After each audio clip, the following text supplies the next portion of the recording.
ভোর ৫টা ৫। একটা সুন্দর স্নিগ্ধ সকালের সূচনা হলো ধরণী জুড়ে।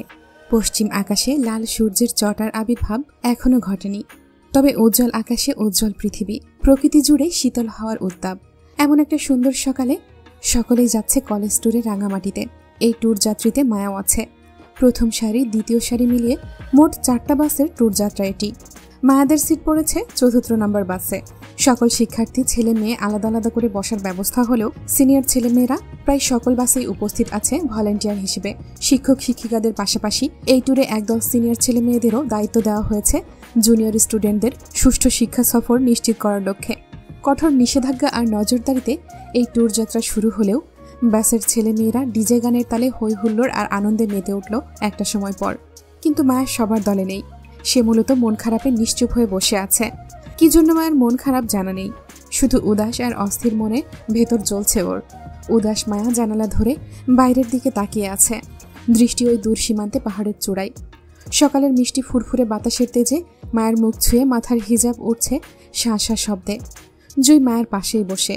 শ্রেয়া নাদিয়া বসেছে পেছনের 2 সিট পরে, কিন্তু বাকি সবার মতো শ্রেয়া নাদিয়াও ডিজে গানের তালে খই হারিয়ে নিজেদের সিট ছেড়ে সামনে মেয়েদের সাথে তাল মিলিয়ে মেতে আছে নাচ গানে। জুই সেটা ভিডিও করছে আর হাসছে। মোট কথা সবাই এনজয় মুডে আছে, কিন্তু মায়া এইসব নাচ গানে নেই। মায়ের স্বামী এইসব পছন্দ করে না বলে মায়া ভদ্রতা বজায় রাখল, সিট ছেড়ে উঠল না পর্যন্ত। এমনি মায়া হৃদকে না বলে চুরি করে এই ট্যুরে যাচ্ছে। সেজন্য মায়ের ভেতরটা হাঁসফাঁস করছে অপরাধ বোধে। হৃদ মায়ের ট্যুরে যাওয়ার বিষয়টা জানলে কি হবে মায়া জানে না। হয়তো হৃদের অবাধ্য হওয়ায় সে মায়ের উপর রেগে যেতে পারে, কিন্তু কতটুকু রাগ করতে পারে তার ধারণা মায়ের আপাতত নেই। সেজন্য মায়ের মন খারাপে সেই তখন থেকে বাসের মধ্যে চুপ করে বসে আছে। মায়ের মনে হচ্ছে এই ট্যুরে সে হৃদের অবাধ্য হয়ে না গেলেও পারত। মায়ের উচিত হয়নি হৃদের কথা অমান্য করে এই ট্যুরে যাওয়া। মায়াদের একই বাসে আরিফকেও দেখা গেল রাকিবের সাথে পেছনের সিটে ভলান্টিয়ার হিসেবে বসে আছে, সিনিয়র হিসেবে। মাঝে মধ্যে এদিকটায় তাকিয়ে নিজের বোনদের খেয়াল রাখছে সে। সবার হইচইয়ের মাঝে জুই হঠাৎ মায়ের হাত টেনে নিজের দিকে ফেরালো। অতি গানের শব্দে এক হাত কানে চেপে মায়ের দিকে ঝুঁকে চিল্লিয়ে বলল, কি হয়েছে তোর? সকাল থেকে দেখছি কেমন জানি ভয়ে সিটিয়ে আছিস, কোনো সমস্যা? জুইয়ের কথায় মায়া মাথা নাড়িয়ে অসম্মতি দিতে দিতে একই গলায় চিল্লিয়ে বলল, জুই, আমার কেমন জানি অস্থির আর ভয় করছে।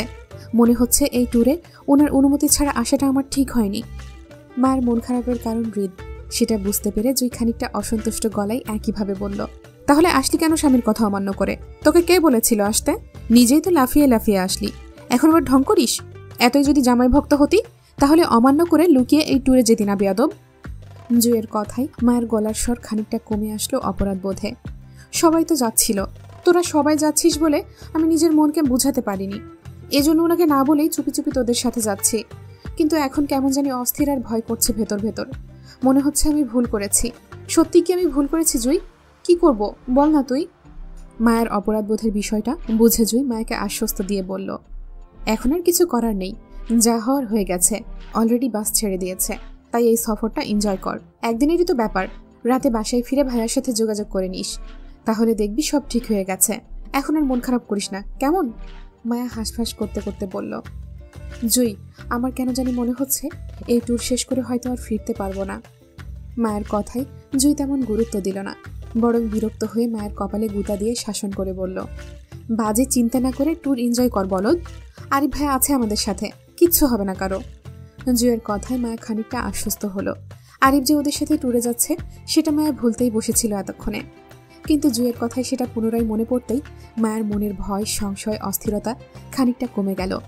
সিট থেকে উঠে দাঁড়িয়ে পেছনে তাকালো আরিফের খোঁজে। দেখলো আরিফ রাকিবের সাথে বসে খুবই আস্তে ধীরে কথা বলছে কিছু নিয়ে। মায়ের পেছনে তাকাতে আরিফও হঠাৎ এই দিকে তাকালো। বোনকে উঠে দাঁড়াতে দেখে আরিফ নিজের সিট ছেড়ে এগিয়ে আসতেই রাকিবও আরিফের পেছন পেছন এই দিকটায় এগিয়ে আসলো। চলন্ত বাসে আরিফ মায়াদের সিটের কাছাকাছি আসতেই জিজ্ঞেস করলো, ওদের কিছু প্রয়োজন কিনা। জুই মাথা নাড়িয়ে অসম্মতি জানাতেই মায়া আরিফের দিকে তাকিয়ে হাঁসফাঁস করে বলল, ভাই, আমার ভয় করছে। কিসের ভয় বোকা? ভাই আছি না? তারপরও ভাই, আমার কেমন জানি অস্থির অস্থির লাগছে। মায়ের কথায় আরিফ এগিয়ে এসে জুইয়ের ওপর দিয়ে মায়ের কপালে একটা হাত ছুঁয়ে দেখলো মায়ের কোনো অসুস্থতা আছে কিনা। মায়ের শরীরের তাপমাত্রা ঠিক দেখে আরিফ মায়াকে আশ্বস্ত করতে করতে বলল, কখনো লং বাস জার্নি করিসনি তো, তাই হয়তো এমন অস্থির অস্থির লাগছে। আর কিছুক্ষণ পর দেখবি সব ঠিক হয়ে গেছে, তোরও ভালো লাগবে। আচ্ছা, তোদের ব্যাগে দেখ খাবার রাখা আছে, ওইগুলো খেয়ে নে। আর কিছু দরকার পড়লে ভাইকে ডাকিস, কেমন? ভাই পেছনে আছি। মায়া ঘাড় কাত করে সম্মতি দিতেই আরিফ রাকিব দুজনই জায়গা ছেড়ে নিজেদের সিটে গিয়ে বসল। মন খারাপের কারণে মায়া ব্যাগ খুলে খাবার পেতেই নিজের মন খারাপের কারণ ভুলে বসল। পুরো ট্যুর যাত্রা হইচই আর আনন্দে কাটল সবার সাথে। শিক্ষক সিনিয়রদের কঠোর নজরদারি আর গাইডলাইনে পুরো ট্যুর যাত্রায় কোনো স্টুডেন্টের কারো কোনো সমস্যা হলো না বিন্দুমাত্র। মূলত শিক্ষা সফর ট্যুরটি ছিল রাঙামাটির ঝুলন্ত ব্রিজ, রাজবন বিহার আর শুভলং ঝর্ণা পরিদর্শনে। দর্শনীয় 3টি স্থান পরিদর্শনের ট্যুর যাত্রা শেষ করে সন্ধ্যা 7টা নাগাদ পুনরায় 4টি বাস ছাড়ে গন্তব্যের উদ্দেশ্যে। ছাত্রছাত্রীরা সারাদিনের ঘোরাঘুরি আর ক্লান্তিতে সিটে ঝিমিয়ে বসে রইল। মায়া জুই সিট হেলিয়ে ঘুমিয়ে, শ্রেয়া নাদিয়ার অবস্থাও সেম। বাসের মধ্যে যে সকল ছাত্রছাত্রীরা জেগে আছে তারা মূলত ফোনে ব্যস্ত হয়ে আছে সারাদিনের তোলা ছবিগুলো দেখায়। রাত তখন 8:45 ঘরে। বাস 4টি পুনরায় থামে একটি পাহাড়ি খাবার হোটেলের সামনে। রাতের খাবারটা সবাই এখানেই সারতে চায়, কারণ রাঙামাটি পাহাড়িয়ান এলাকা। এর থেকে সামনে গেলে হয়তো ভালো মানের খাবার হোটেল পাওয়া যাবে না বলেই দলবল বেঁধে সকল স্টুডেন্টদের নিয়ে শিক্ষকরা এই রেস্তোরাঁয় নামলো খেতে। খুব সতর্ক আর গাইডলাইনের সাথে স্টুডেন্টদের রেস্টুরেন্টের ভেতরে বসালো। 150 স্টুডেন্টদের খাওয়া দাওয়া আর ফ্রেশ হতে প্রায় 1.5 ঘন্টার উপর সময় লাগে। রাত তখন 8:45 থেকে প্রায় 10:20 ঘড়ির কাঁটায় গিয়ে ঠেকেছে। এই খাওয়া দাওয়ার পুরোটা সময় মায়া, জুই, নাদিয়া, শ্রেয়া একসঙ্গেই বসেছিল। এর মাঝে 4 জন ওয়াশরুমের কাজ সেরে পুনরায় আরিফের নির্দেশ অনুযায়ী বাসে গিয়ে বসেও পড়ল। অল্প কিছুক্ষণের মধ্যেই বাসগুলো ছেড়ে দেবে। ইতিমধ্যে সকল স্টুডেন্টদের বাসে ওঠা শেষ। ক্লান্ত মায়া পুনরায় জানালা দিয়ে তাকিয়ে বাকি স্টুডেন্টদের দল বেঁধে গাড়িতে উঠতে দেখার মধ্যেই বেখেয়ালি হঠাৎ চোখ যায় রেস্তোরাঁর অদূরে কিছু ঝাপসা দৃশ্যের দিকে। কৌতূহল মায়া মাথা বের করে সেদিকে উকি মেরে তাকাতেই আরো ঝাপসা কিছু দৃশ্য দেখল সে। অত দূর থেকে মায়া সেই দৃশ্যগুলো ঠিকঠাক বুঝতে পারল না, তবে এতটা বুঝতে পারলো সেখানে কিছু একটা হচ্ছে। মায়া সেই দিকে তাকিয়ে পাশে বসা জুইকে ডাকলো গলা উঁচিয়ে। মায়ের দেখা অদূরের সেই ঝাপসা দৃশ্যটা কি সেটা দেখানোর জন্য জুইকে ডেকে মায়া বলল, জুই জুই দেখ তো, রেস্তোরাঁর পেছনে কি, ওইখানে কি কিছু হচ্ছে? আচ্ছা, ওইখানে আমাদের ক্লাসমেট রাফানা, ওটা কিন্তু ও ওইখানে কি করছে দেখ তো। অমনোযোগী জুই ফোন চালাতে ব্যস্ত ছিল বলে মূলত ও মায়ের কথায় তেমন মনোযোগ দিতে পারল না। ওদের সারাদিনের তোলা ছবিগুলো দেখছিল জুই, তাই মায়ার কথায় অমনোযোগীভাবে হালকা উকি দিয়ে বাইরে তাকিয়ে অদেখার মতো করে পুনরায় জায়গায় বসে ফোন চালাতে চালাতে বলল, কই কিছুই তো নেই। যদিও কিছু থাকে তাহলে তোর এত কিছু দেখা লাগবে না, চুপচাপ বসে থাক। জুইয়ের কথায় মায়া তেমন পাত্তা না দিয়ে পুনরায় সেই দিকে তাকিয়ে রইল। মায়ের মন খসখস করছে রেস্তোরাঁর পেছনের ঘোর অন্ধকারের দিকে তাকিয়ে। পাহাড়ি এলাকা হওয়ায় রেস্তোরাঁটা পাহাড়ের সীমান্তে অবস্থিত। মায়ের রেস্তোরাঁর পেছনে পাহাড়ি জঙ্গলের দিকটায় তাকিয়ে রইল। আবছা অন্ধকারে মায়ের মনে হচ্ছে সেখানে কিছু একটা হচ্ছে, কারা যেন রাফার সাথে জোর জবরদস্তি করছে। মায়া অত দূর থেকে বেশ একটা বুঝতে পারছে না, কিন্তু এত দূর থেকে দেখে মায়ের কেন জানি তাই মনে হলো। যদিও মায়া শিওর না, কিন্তু তারপরেও মায়ের চোখের সামনে দৃশ্যগুলো হেলাফেলা করতে পারল না। বরং মায়া পুনরায় জুইকে ডেকে সেই দৃশ্য দেখাতে চেয়ে একইভাবে বাইরের দিকে তাকিয়ে বলল, জুই একটু ভালো করে দেখ না প্লিজ, রাফাকে মনে হয় কারা যেন তুলে নিয়ে যাওয়ার চেষ্টা করছে। আমি অন্ধকারে ঠিকঠাক বুঝে উঠতে পারছি না, আমার মনের ভুলও হতে পারে, তাই তুই একটু দেখে বল না, আমি যা দেখছি তুইও কি তাই দেখছিস কিনা জুই। মায়ের পরপর কথার উত্তর না আসায় মায়া বিরক্তি নিয়ে পাশ ফিরে তাকাতেই দেখল জুই পাশের সিটে নেই। শ্রেয়া নাদিয়ার সঙ্গে পেছনের সিটে বসে ফোনে কিছু একটা দেখছে 3 জন মিলে। অস্থির মায়া জুইকে না পেয়ে পুনরায় গাড়ির জানালা দিয়ে বাইরে তাকালো। দেখলো এবার আর রাফা নামক মেয়েটাকে আশেপাশে কোথাও দেখা যাচ্ছে না। মায়া মন খসখসে গাড়ির সিট থেকে উঠে দাঁড়ালো। উদ্দেশ্য একবার হোটেলের পেছনে গিয়ে রাফা মেয়েটার খোঁজ করে আসবে, বাহিরে আছে কিনা সে। যদি রাফাকে না পায় তাহলে ভাববে মেয়েটা অবশ্যই কোনো না কোনো বিপদে আছে। তখন মায়া না হয় কলেজের স্যারদের বিষয়টা জানাতে পারবে। কিন্তু মায়া আগে নিশ্চিত না হয়ে হুট করে যদি রাফা মেয়েটা বিপদে আছে এমন কথা রটায়, তাহলে দেখা গেল পরে রাফা মেয়েটাকে সুস্থ সবল দেখে মায়ের লজ্জায় পড়ে যাবে সবার সামনে, বিভ্রান্তকর পরিস্থিতি সৃষ্টির দায়ে। মায়া কোলের ব্যাগটা সিটের উপর রাখতে রাখতে কয়েক সিট পিছনে জুইকে উদ্দেশ্য করে পুনরায় ডেকে বলল, জুই আমি একটু নিচে যাচ্ছি আরিফ ভাইয়ের কাছে, এখনই চলে আসব। মায়ের কথায় জুই, শ্রেয়া, নাদিয়া 3 জনই এই দিকে তাকালো। মায়ের মুখে আরিফের নামটা শুনে জুই বিষয়টা তেমন গুরুত্ব দিল না, বরং অল্প আপত্তি জানিয়ে বলল, ভাই তো আসবেই, তুই এখন নিচে নেমে কি করবি? গাড়ি তো এক্ষুনি ছেড়ে দেবে। গাড়ি ছাড়ার আগেই চলে আসব, একটু কাজ আছে নিচে। আচ্ছা যা, তাড়াতাড়ি আসিস। আচ্ছা। মায়া ব্যাগ ট্যাগ ফেলে খালি হাতে বাস থেকে নামলো। আরিফ রাকিব টিচারদের সাথে সামনের বাসগুলোতে স্টুডেন্টদের ওঠানোর কাজে ব্যস্ত। মায়া বসেছিল শেষের বাসটিতে। ওদের বাসে সবার আগে কাজ শেষ বলে এদিকে তেমন কারো খেয়াল নেই। মায়া বাস থেকে নেমে একবার ভাবলো আরিফের কাছে যাবে, আরিফকে জানাবে মায়া ওই দিকটাই হোটেলের পেছনে রাফাকে দেখেছিল, ওর সাথে কারা যেন ছিল। পর মুহূর্তে মায়া ভাবলো ওর মনের ভুলও হতে পারে, সেজন্য মায়া আগে সেই দিকটায় একবার উকি মেরে দেখতে চাইল আসলে সেদিকে কেউ আছে কিনা। ভাবনা অনুযায়ী মায়া সত্যি সত্যিই বাসের উল্টো পথে হাঁটলো। অল্প স্বল্প চিপা রাস্তা ধরে হোটেলের পেছনে এসে তেমন কাউকেই দেখল না। বেশ অন্ধকার হয় আশেপাশে তাকাতেই মায়ের গা ছমছম করে উঠল ভয়ে। হোটেলের পেছনের দিকটাই বেশ উঁচু পাহাড় মাথা তুলে দাঁড়িয়েছে, পাহাড়ি গাছগাছালিতে ঘেরা জঙ্গলের মতো হয়ে আছে। মায়ের গা শিরশির করে উঠল ভয়ে। অন্ধকারে চারপাশে কাউকে দেখতে না পেয়ে মায়া ফিরতে গিয়েই কারো গোঙানির শব্দ কানে আসলো। চমকে ওঠার মতো দ্রুত আশেপাশে তাকালো, তেমন কাউকে দেখতে না পেয়ে মায়া গোঙানির শব্দ অনুসরণ করতে চাইল। থেমে থেমে অল্প শব্দ কানে আসতেই মায়া সেই শব্দের উৎস অনুসরণ করে এক পা দুপা সামনে এগোতে এগোতে হোটেল থেকে বেশ খানিকটা দূরে পাহাড়ি চৌরাস্তায় উঠতে উঠতে দেখলো বেশ কিছু ছেলে একত্রে একটা মেয়েকে হাত পা মুখ বেঁধে কোথাও নিয়ে যাচ্ছে তাড়াহুড়ো করে। আটকে ওঠার মতো মায়া থমকে গেল অন্ধকারের মধ্যে ওদের কলেজের সাদা ড্রেস পরিহিত মেয়েটিকে দেখে।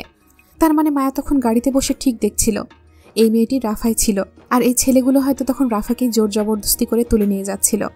অনেক দূর হওয়ায় মায়া তখন সেটা বুঝতে পারেনি। এজন্যই মায়া জুইকে এতবার বলছিল এই দিকটাই তাকাতে। বেখেয়ালি জুই তখন যদি মায়ের কথাগুলো একবার মনোযোগ দিয়ে শুনতো বা দেখতে চাইতো মায়া আসলে কি দেখাতে চাইছে ওকে, তাহলে আজ রাফা মেয়েটা বিপদে পড়তো না।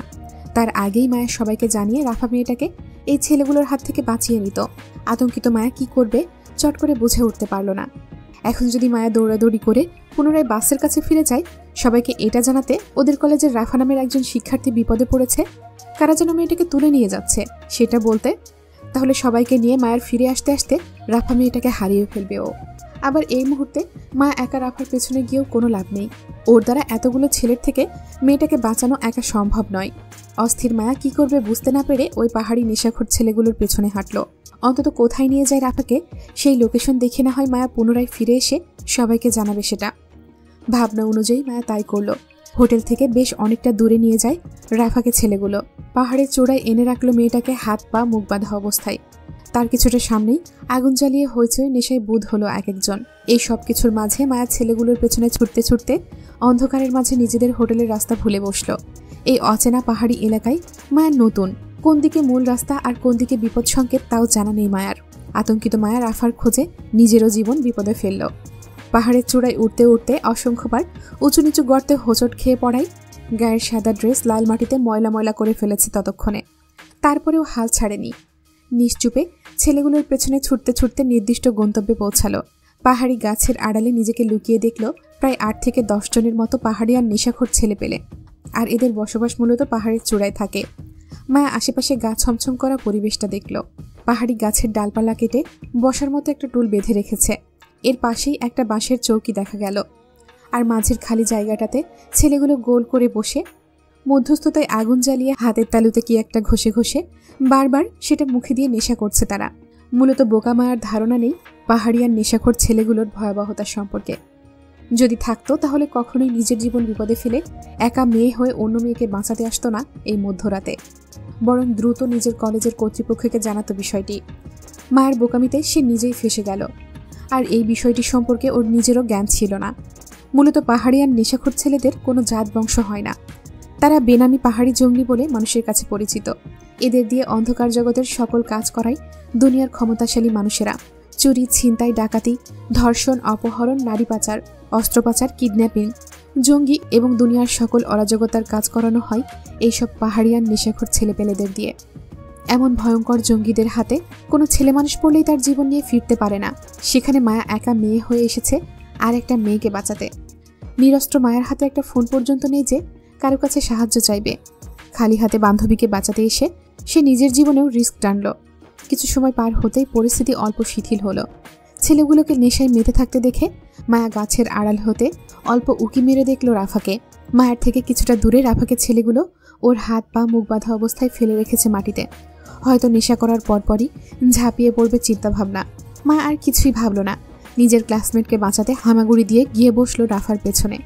রাফা যখন নিজের পায়ের বাঁধন ছাড়ানোর চেষ্টায় আর্তনাদে চিৎকার করার মতো গোঙাচ্ছিল ছাড়া পাওয়ার জন্য, মাটিতে পড়ে ছটফট করার সময় হঠাৎ পায়ের কাছে কারো উপস্থিতি বুঝতে পারল। তখনই আতঙ্কিত রাফা প্রাণ বাঁচাতে প্রহার করে বসলো মায়াকে। নিজের দুপা একত্রে বাঁধা অবস্থায় লাথি মারল মায়াকে। আঘাত পেয়ে ছিটকে পড়ার মতো উল্টে পড়ল মায়া। রাফা মনে করেছিল নেশাখোর ছেলেগুলোর মধ্যে কেউ হয়তো ওকে ছুঁয়ে দেওয়ার চেষ্টা করছে। সেজন্য গোঙানি অবস্থায় মাথা তুলে পায়ের কাছটায় তাকাতেই দেখল মায়াকে, পুনরায় দৌড়ে গাছের পেছনে লুকাতে। মায়াকে দেখেই আতঙ্কিত রাফা সুস্থির হলো। শেষ ভরসার আশ্রয় খুঁজে মায়াকে উদ্দেশ্য করে গাছের পেছনে তাকিয়ে আরও জোরে জোরে গোঙাতে লাগলো ওকে বাঁচাতে। অথচ মায়া রাফাকে বাঁচাতে এসেও ও কেন পুনরায় পালিয়ে গেল সেটা বুঝতে রাফার আরও কয়েক সেকেন্ড সময় লাগলো। যখন দেখলো একটা নেশাখোর ছেলে এই দিকটায় এগিয়ে আসছে রাফার উদ্দেশ্যে। মূলত রাফার তখন মায়াকে দেখে হঠাৎ চিৎকারের শব্দে এই ছেলেটিকে পাঠিয়েছে দেখতে বাকি ছেলেগুলো। পাহাড়ি এলাকায় বন্যপ্রাণী বেশি থাকে, এরা একা মানুষ পেলে আক্রমণ করে বসে। সেজন্য রাফার চিৎকারে দেখতে আসলো কোনো বন্যপ্রাণী আক্রমণ করেছে কিনা, কিন্তু আশেপাশে তেমন কিছুই দেখতে না পেয়ে রাফার সামনে ছেলেটি বসতে বসতে ওর গাল আঁকড়ে ধরে ঝরঝরে চট্টগ্রামের ভাষায় নেশাক্ত গলায় বলল, হুদাই না চিল্লাইয়া শরীরের শক্তি ধরে রাখ। 10টা পুরুষ মানুষের সারা রাত মনোরঞ্জন করতে তোর অনেক শক্তির প্রয়োজন হবে। নেশা করবি তাহলে তোরও আমাদের মতো বহুত শক্তি হইব শরীরে, তখন আমাদের মজা দিতে পারবি, তুইও মজা লইতে পারবি। দাঁড়া, আনতেছি তোর জন্য নেশা। কথাগুলো বলে আবারও নেশাখোর ছেলেটা হেলতে দুলতে হাঁটলো বাকি ছেলেদের উদ্দেশ্যে, হয়তো নেশা নিয়ে ফিরবে আবার। ছেলেটিকে চলে যেতে দেখে মায়া পুনরায় গাছের পেছন থেকে বের হলো। এবার মায়াকে দেখে রাফা তেমন একটা হইচই করল না, বরং চুপচাপ রইল। তাড়াহুড়োয় মায়া দ্রুত হাতে রাফার বাঁধন খুলে দিতেই রাফা উঠে বসল। মায়া ওর পায়ের বাঁধনও খুলে দিল। রাফা খানিকটা উঁচু স্বরে মায়াকে শুধালো, তুই এখানে কিভাবে এসেছিস মায়া? রাফার উঁচু গলায় আতঙ্কিত হলো মায়া। তাড়াহুড়োই তৎক্ষণাৎ রাফার মুখ চেপে ধরে সতর্ক করতে করতে ফিসফিস গলায় বলতে চাইল, আস্তে করে বল রাফা, নয়তো ধরা পড়ে যাব আমরা। মায়ের সতর্কতাতেও তেমন কোনো কাজ হলো না। রাফার বোকামিতে ততক্ষণে চলে যাওয়া ছেলেটি পেছন ঘুরে তাকালো মেয়েলি কণ্ঠ শুনে। দেখলো ওদের ধরে আনা মেয়েটির সাথে নতুন আরও একটা মেয়ে মুখ চেপে ধরে আছে ছাড়া পাওয়া অবস্থায়। নতুন মেয়ে মায়াকে দেখেই নেশাখোর ছেলেটি চিল্লিয়ে বাকিদের উদ্দেশ্যে বলল, কিরে তোরা কই? দেখ, এইখানে আরও একটা নতুন মায়া আইছে, আমাদের পুরাতন মায়াডারে ছাড়াইয়া নিতে চাইতেছে। তোরা কই, তাড়াতাড়ি আয়। বগল থাবার মতো রাফার এক হাত চেপে আতঙ্কিত মায়া তৎক্ষণাৎ দৌড়ালো পাহাড়ি এলোমেলো রাস্তা ধরে। কোথায় যাচ্ছে, কোন রাস্তা ধরে দৌড়ালে হোটেলে পৌঁছতে পারবে কিচ্ছু জানা নেই মায়ার। শুধু জানে এই ছেলেগুলোর হাত থেকে নিজেকে এবং রাফাকে বাঁচাতে হবে। হয়তো রাফা তখন ওইভাবে চিল্লিয়ে কথাগুলো না বললে দুইজন নিশ্চুপে পালিয়ে আসতে সক্ষম হতো। কিন্তু ভারত রাফার বোকামিতে ওর সাথে সাথে মায়াও ফেসে গেল জঙ্গিদের হাতে। আতঙ্কিত দুইজন প্রাণের ভয়ে যেদিকে দুচোখ যাচ্ছে সেই দিকেই দৌড়াচ্ছে। অথচ অচেনা পথের দৌড়ানিতে দুইজন আবারও নতুন করে বিপদের সম্মুখীন হবে কিনা জানা নেই কারো। পিছনে পাহাড়িয়ান জঙ্গিগুলো খাক ছেড়ে চিল্লানোর শব্দ শোনা যাচ্ছে অনবরত। আতঙ্কিত দুই বান্ধবী পেছনে না তাকিয়ে বুঝতে পারছে ছেলেগুলো ওদের উদ্দেশ্যেই ঝড়ের বেগে দৌড়ে আসছে। প্রাণপূর্ণ দৌড় আর হোঁচট খেতে খেতে পাহাড়ের চূড়ায় থেকেই দেখল সারিবদ্ধ মায়াদের কলেজের বাস চারটি চলে যাচ্ছে পাহাড়ের বুক ঘেঁষে রাস্তা দিয়ে। বাসের উজ্জ্বল আলোয় মায়াদের মোটেও চিনতে ভুল হলো না নিজেদের কলেজ বাসগুলোকে। আতঙ্কিত মায়া আরও আতঙ্কিত হলো নিজের আপনজনদের ওদের রেখে চলে যেতে দেখে। মায়াদের বাসগুলোকে ওদের খোঁজ না করেই চলে যেতে দেখে পাহাড়ের চূড়া থেকেই মায়া রাফার হাত চেপে সেদিকে দৌড়াতে দৌড়াতে চিল্লাতে চাইল বাসগুলোকে থামাতে, কিন্তু পর মুহূর্তেই সতর্কতায় আর চিল্লালো না। পেছনে পড়ে থাকা ছেলেগুলো যদি ওদের খোঁজ পেয়ে যায় সেই জন্য। দিনের আলোয় পাহাড়ি উঁচু নিচু রাস্তায় চলা মুশকিল। হোঁচট খেয়ে পাহাড়ের ওপর থেকে তলদেশে পড়ার সম্ভাবনা বেশ। এমতো অবস্থায় রাতের 11টায় চাঁদবিহীন অন্ধকারে পাহাড়ের রাস্তায় দৌড়ানোটা আরও ভয়ঙ্কর। জানাশোনা ট্রেনিংপ্রাপ্ত ট্রেনাররাও এমন রাতে পাহাড়ের বুকে নামে না পাহাড়ি জঙ্গি, বিষাক্ত জীবজন্তু এবং বিষধর সাপের তাড়নায়। সেখানে দুটো মেয়ে হয়ে চারদিক থেকে বিপদ আর বিপদে জড়িয়ে। ভয় পেয়ে থেমে গেলে নেশাখোর ছেলেদের হাতে ইজ্জত খুইয়ে মরতে হবে। আর নয়তো প্রাণের তাগিদে দৌড়াতে চাইলে যে কোনো সময় পাহাড়ি হিংস্র প্রাণী বা বিষধর সাপের কবলে পড়ে মরতে হবে। মোট কথা নিশ্চিত মৃত্যুর মুখ থেকে মায়া প্রাণ বাঁচানোর তাগিদে রাফার হাত চেপে দৌড়াচ্ছে চলে যাওয়া বাসগুলোকে ধরতে। বেখেয়ালি দৌড়ানোতে একটা সময় অন্ধকারের ছোট গর্তে হোঁচট খেয়ে দুজনই উল্টে পড়ল পাহাড়ের উঁচু থেকে নিচে। আর এই উল্টে পড়া দুজনের বেশ কাজে দিল। পাহাড়ের ওপর থেকে সোজা রাস্তায় এসে পড়ল। মায়া থেকে বেশ কিছুটা দূরে ছিটকে পড়ল রাফা। হাতে পায়ে শরীরে জায়গায় জায়গায় ব্যথা পেল দুজনই, এত উঁচু থেকে পড়ায়। আতঙ্কিত মায়া ব্যথায় গুঙিয়ে উঠে বসতে বসতে নিজেদের বাসের খোঁজ করল। দেখল মায়াদের থেকে বেশ খানিকটা দূরে বাস চারটি চলে যাচ্ছে। বসে থেকেই মায়া চেঁচালো বাসগুলোর উদ্দেশ্যে। মায়ের দেখা দেখি রাফাও সেম কাজ করলো, কিন্তু বাসগুলোকে থামতে না দেখে মায়া নিজের শরীরে ব্যথা ভুলে পুনরায় রাফার হাত চেপে টেনে তুলে দৌড়ালো বাসের পেছন পেছন। এমনি দীর্ঘ সময় ধরে পাহাড়ের উঁচু নিচু রাস্তা ধরে দৌড়াচ্ছে দুজন। এখন আবার চলন্ত বাসের পেছন পেছন দৌড়াতে হচ্ছে। কিন্তু চলন্ত বাসগুলোতে মায়াদের ডাক পৌঁছালো না, আর না মিউজিকের জন্য কেউ শুনতে পেল বুক ফাটা দুই কন্যার আর্তনাদের চিৎকার। বাস থামাও, কেউ আমাদের নিয়ে যাও। আরিফ ভাই, আরিফ ভাই, আমরা বিপদে পড়েছি, আমাদের বাঁচাও। জুই, জুই, এই জুই। মায়া রাফার পরপর চিৎকারের শব্দ দুপাশের পাহাড়ে প্রতিধ্বনিত হয়ে পুনরায় সেটা ফেরত আসছে। তারপরও চলন্ত বাসের কেউ শুনল না ওদের আর্তনাদের চিৎকার। দৌড়াতে দৌড়াতে বাসগুলো চোখের সামনে থেকে বহুদূর চলে যেতে দেখে থেমে গেল দুজন। দীর্ঘ সময় ধরে বাসের পেছনে দৌড়াতে দৌড়াতে নিঃশ্বাস ফুরিয়ে আসে। দুজনেই হাঁপাতে থাকে। গলা শুকিয়ে দুজনের কাশি উঠল অনবরত। কাশতে কাশতে নিঃশ্বাসের অভাবে দুজনই মাঝ রাস্তায় বমিও করে বসল। ক্লান্তিতে হাঁটু গেড়ে রাস্তায় বসতেই ওদের কানে আসলো ছেলেগুলোর হুঙ্কারের শব্দ। ভয়ার্ত মুখে দুজন তৎক্ষণাৎ পিছন ফিরে তাকাতেই দেখল বাকি ছেলেগুলো এক একজন ওদের ঠিক কাছেই চলে এসেছে। মায়েরা এতক্ষণ বাসের পেছনে দৌড়ানোর ফলে পেছনে থাকা ওদের গুন্ডা ছেলেগুলোর কথা প্রায় ভুলতে বসেছিল দুইজন। কিন্তু এখন আতঙ্কিত দুই বান্ধবী পেছনে তাকাতেই দেখল মোটা মোটা লাঠি হাতে এক একজন ছেলে দৌড়ে আসছে মায়াদের দিকে। বাকি ছেলেগুলো হইচই করে পাহাড়ের চূড়া থেকে নামছে চিল্লাতে চিল্লাতে। আতঙ্কিত দুই বান্ধবী তৎক্ষণাৎ প্রাণের ভয়ে উঠে দাঁড়ালো।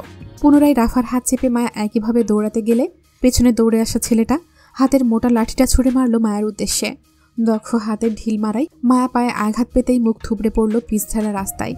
একইভাবে রাফাও পড়ল মায়ের সঙ্গে। সেই সুযোগে এগিয়ে আসা ছেলেটি সঙ্গে সঙ্গে আটকালো মায়াদের। মায়ের ওপর ক্ষোভ থেকেই প্রথমে প্রহার করল মায়াকে। মায়ের হিজাবের ওপর দিয়ে মায়ের চুলের মুঠে চেপে ধরে বিশ্রী ভাষায় গালি দিতে দিতে বলল, শালি অনেক দৌড় করিয়েছিস, আজকে দেখব তোর শরীরের তেজ কত। এক হাতে মায়ের চুলের মুঠি চেপে অন্য হাতে রাফাকে আটকালো। নিজের বাকি সঙ্গীদের ডেকে চট্টগ্রামের ভাষায় চিল্লিয়ে বলল ছেলেটি, এই তোরা কই, এদিকে আয়, শালিদের ধরেছি, তাড়াতাড়ি আয়। বাকি কথাগুলো শেষ করার আগেই ভাঙা রাস্তার ভাঙা ইট তুলে এলোমেলোভাবে নেশাখোর ছেলেটির চোখে আর কপালে মিলিয়ে আঘাত করল মায়া। আঘাতের তাড়নায় চিৎকার করে তৎক্ষণাৎ মায়ের চুল ছেড়ে নিজের চোখে হাত দিয়ে উঠে দাঁড়ালো। রাস্তায় পড়ে থাকা রাফার হাত টেনে তুলে পুনরায় পাহাড়ি রাস্তা ধরে দৌড়াতে দৌড়াতে আতঙ্কিত মায়া রাফার উদ্দেশ্যে বলল, আমাদের বাঁচানোর মতো আর কেউ নেই রাফা, নিজেদের প্রাণের লড়াই এবার আমাদেরই করতে হবে। আমাদের আপনজনগুলো আমাদের ছেড়ে চলে গেছে রাফা, এখন আল্লাহ ভরসা, তিনি আমাদের সহায় হবেন ইনশাল্লাহ। শুধু পা থামাস না, তাহলেই হবে। দীর্ঘ সময় দৌড়াতে দৌড়াতে ক্লান্তিতে হাঁপিয়ে উঠেছে দুইজন। শ্বাস ফুলে যাচ্ছে, শরীর ছেড়ে দিচ্ছে আঘাতে আঘাতে। মায়া অনুভব করলো ওর ডান পায়ে ভীষণ ব্যথা আর ভিজে অনুভব করছে। হয়তো তখনকার ছেলেটি মায়াকে লাঠি ছুঁড়ে মারাই ওর পা কেটে রক্ত ঝরছে, কিন্তু তারপরেও নিজের দৌড় কমালো না। মায়ের সঙ্গ ধরে রাফাও দৌড়াতে দৌড়াতে কান্না মিশ্রিত গলায় বলল, আমার শ্বাস নিতে কষ্ট হচ্ছে মায়া, যে কোনো সময় জ্ঞান হারাবো মনে হয়। আজ আমাদের মৃত্যু নিশ্চিত, ওরা আমাদের ধরতে পারলে জানে মেরে ফেলবে। শরীরে ব্যথা, আঘাতে ভয়ে চোখ দিয়ে পানি মায়ারও পড়ছে, কিন্তু তারপরেও হাল না ছেড়ে দৌড়াতে দৌড়াতে রাফাকে সাহস দিয়ে বলল, আল্লাহ ভরসা রাফা, হাল ছাড়িস না, আল্লাহ আমাদের রক্ষা করবে ইনশাল্লাহ। তারপরও আজ যদি মরতে হয় তাহলে ইজ্জত সম্মানে মরব, কিন্তু তারপরেও এসব নোংরা জঙ্গলিদের হাতে ইজ্জত খোয়াবো না। আয়। সারি সারি পাহাড়ের বুক ঘেঁষে তৈরি করা যানবাহনের রাস্তা। রাস্তার দুই পাশে মাথা উঁচিয়ে দাঁড়িয়ে আছে এক একটি পাহাড়, আবার সেই পাহাড়ের গায়ে হেলিয়ে উঠে আছে যেন অন্য একটি পাহাড়। ছোট বড় উঁচু নিচু অসংখ্য পাহাড়ের মেলা দেখা যায় দিনের আলোয় এই দিকটাই, কিন্তু রাতের আলোয় এই পাহাড়গুলো ভয়ঙ্কর কালো ছায়া ছাড়া তেমন কিছুই দেখা বা বোঝা যায় না। এমন অন্ধকার রাতে দুই পাহাড়ের বুক ঘেঁষে মায়া রাফার হাত চেপে দৌড়াচ্ছে উদ্দেশ্যবিহীন গন্তব্যে। আশেপাশে বাড়িঘর, মানুষের চিহ্ন পর্যন্ত নেই যে মায়া কারো কাছে সাহায্য চাইবে। আছে শুধু নিস্তব্ধ পাহাড়ের হাহাকার আর ঝিঝি পোকার শব্দ। অসংখ্য বন শিয়ালের খাক ছাড়া হুঙ্কারের ডাকও শোনা যাচ্ছে। এই অচেনা জায়গার নাম, ঠিকানা, লোকেশন কিছুই জানা নেই মায়ার। এমনকি ওরা কোথায় আছে তাও জানে না। মায়া দৌড়াতে দৌড়াতে পেছন ফিরে দেখলো ছেলেগুলোর অবস্থান কোথায়। আহত ছেলেটাকে ঘিরে বেশ কয়েকজন ছেলে দাঁড়িয়ে আছে রাস্তায়। বাকি ছেলেগুলো এই দিকটাই এগিয়ে আসছে মায়াদের ধরতে। এইখান থেকেও মায়াদের চিৎকারের শব্দ শুনতে পাচ্ছে। সেজন্য মায়া বুদ্ধি খাটিয়ে আর সোজা রাস্তায় দৌড়ানো না, কারণ সোজা রাস্তা ধরে দৌড়ানো মানে একটা সময় ছেলেগুলোর হাতে সহজেই ধরা পড়ে যাবে। পিচঢালা রাস্তায় মায়াদের সরাসরি দেখতে পাবে, সেজন্য ওদের ধরাও সহজ হবে। কিন্তু পাহাড়ি রাস্তা ধরে দৌড়ালে ওদের খুঁজে পাওয়াটা মুশকিল হবে। মায়াদের দেখতে না পারলে খোঁজ মুশকিল হবে বলেই মায়ের সোজা রাস্তা থেকে পাহাড়ি রাস্তা ধরল রাফাকে নিয়ে। অজানা পাহাড়ের বুকে উঠতে লাগলো অন্ধকারের মাঝে। কোথায় যাচ্ছে জানা নেই, কিন্তু এই রাতে পাহাড়ের মাঝেই কোথাও একটা আশ্রয় নিতে হবে ওদের, নয়তো বেশিক্ষণ দৌড় ওদের দ্বারা আর সম্ভব হবে না। অলরেডি দুজনের শরীর ছেড়ে দিচ্ছে আঘাতে আঘাতে। মায়ের আঘাতপ্রাপ্ত পায়ে আরও আঘাত পাচ্ছে পাহাড়ের উঁচু নিচু গর্তে আর গাছের ডালপালায় হোঁচট খেতে খেতে। দৌড়াতে দৌড়াতে পাহাড়ের মধ্যস্থতায় ছোট গুহার সন্ধান পেতেই মায়া সেটাতে লুকিয়ে পড়ল রাফাকে নিয়ে। চেপে চেপে দুই বান্ধবী একত্রে বসতেই মায়া দ্রুত ছোট ছোট ডালপালা টেনে গুহার মুখ ঢেকে দিল। ভয়, অস্থিরতা, আতঙ্কে দুজনই সিটিয়ে বসল। দীর্ঘ সময়ের দৌড়াদৌড়িতে শ্বাস ফুলে বড় বড় নিঃশ্বাস নিচ্ছে দুজনই। এর মাঝে ছেলেগুলোর দৌড়াদৌড়ি আর খাঁক ছেড়ে হুঙ্কারের শব্দ শোনা গেল গুহার সামনে। আতঙ্কে রাফা কেঁদে উঠতেই মায়া দ্রুত ওর মুখ চেপে ধরল ভয়ে। অন্ধকারের মাঝে রাফার মুখ চেপে মায়া ওকে আটকালো শব্দ করা থেকে। একবার যদি কোনো কারণে ছেলেগুলোর হাতে ধরা পড়ে যায় তাহলে এবার আর প্রাণের রক্ষা হবে না। আতঙ্কিত মায়া ততক্ষণ পর্যন্ত রাফার মুখ চেপে ধরে রইল যতক্ষণ পর্যন্ত ছেলেগুলো ওদের গুহা হতে দূরে না যাচ্ছে। এর মাঝেই দেখতে পেল ছেলেগুলো হাতে ফোনের আলোয় ওদের সন্ধান করছে।